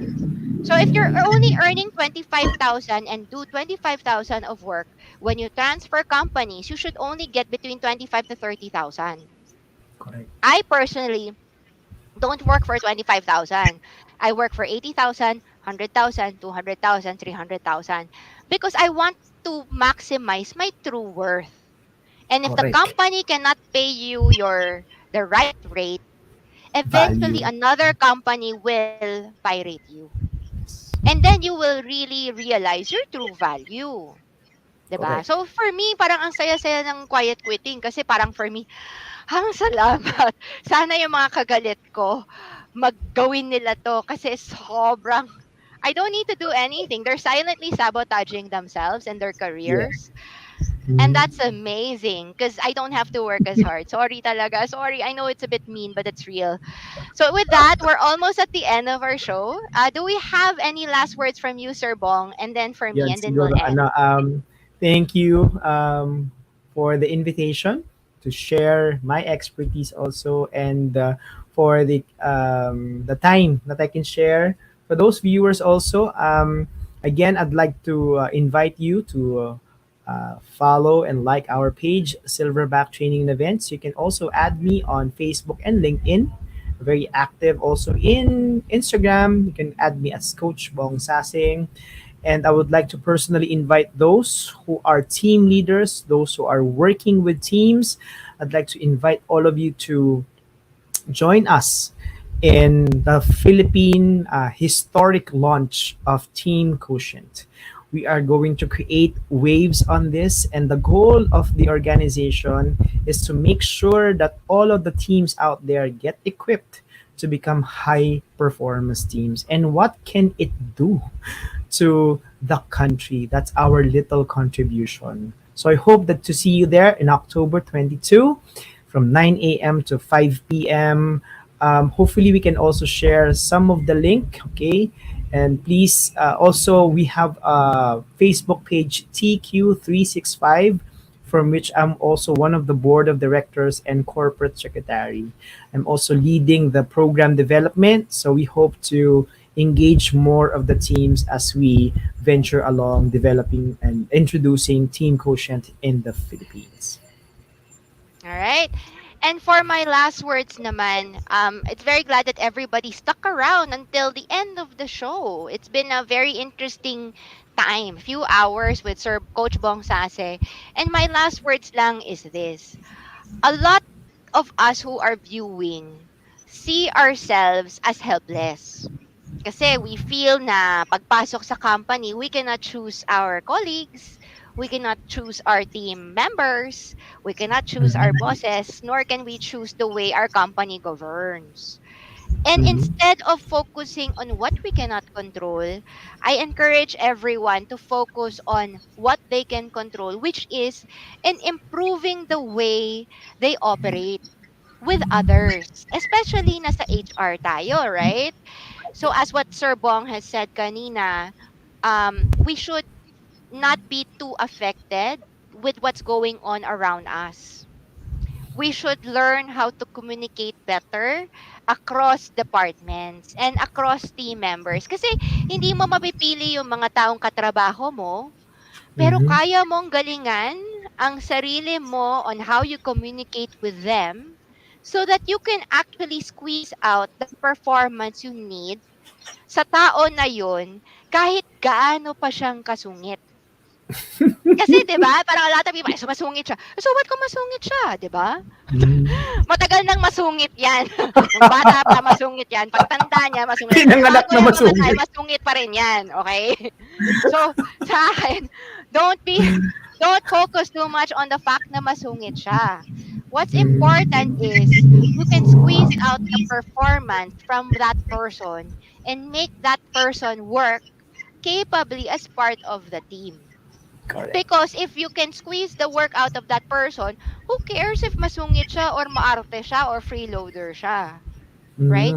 Yun yung And quirk when niya you eh. can capably parang move people, motivate people to to a common goal, even if you are just an HR new grad, fresh grad, if marunong ka sa skills na yon, then I really strongly believe you have a very strong career in front of you in the Correct. HR field. Because business owners and companies are looking for leaders. Not Yeah. everybody who are in a position of power is a capable leader who can maximize performance from every single person in the group. Correct. So if you are that type of person who can squeeze performance out from everybody, then you will definitely be promoted in the organization you're in Correct. or hired at a higher rate by somebody else outside your organization. Basta marunong kang mag-motivate ng tao. So sa Correct. akin, wag tayong masyadong magkita na itong tao masungit, itong tao hindi ko maka-work, itong tao laging maarte, itong tao hindi ko gusto. Kasi paglipat mo sa ibang company, you will still meet the same type of people. Iba lang yung Yeah. mukha. Maarte Correct. pa, maarte, pero ibang tao. Grabe Nega, pa, pero no? ibang tao, 'di ba? It's not Oo. better anywhere else kasi lahat ng Mhm. kumpanya may know-it-all, may Meron. freeloader, may masungit. So instead of jumping from one company to another hanggang may mahanap kang masaya, yung where you are happy, kasi there are Mhm. some magical companies where the boss is great, the colleagues are great, Mm. everybody's great. But Mm. instead of you jumping from one company to the other, finding that Garden of Eden, wherein everything's perfect, Mhm. use the time right now to improve Develop. yourself so that you Correct. can deal with these type of people wherever you go. Kasi Correct. from now until later, up until the day you die, you will meet these jerks everywhere. At work and at home, at your local barangay, at the mall, 'di ba? There will So always be. there will always be there, iba lang mukha, 'di ba? Iba Correct. lang mukha. So instead of you trying to worry about them, work more on how you are and how you deal with them. because Mm-hmm. that is something you can control.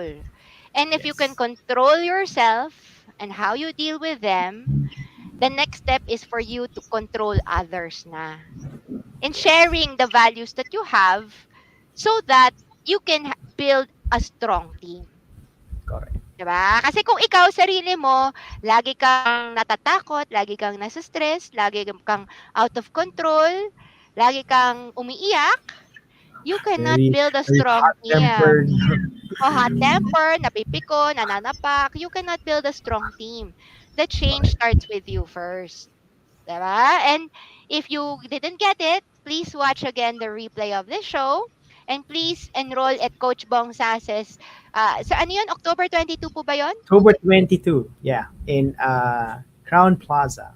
Yes. Crown Plaza. So if you want to register to Sir Bong's seminar, please feel Yeah. free to Facebook message him at Coach at Yes. Bong Sace or Yes. message his Silverback training and events.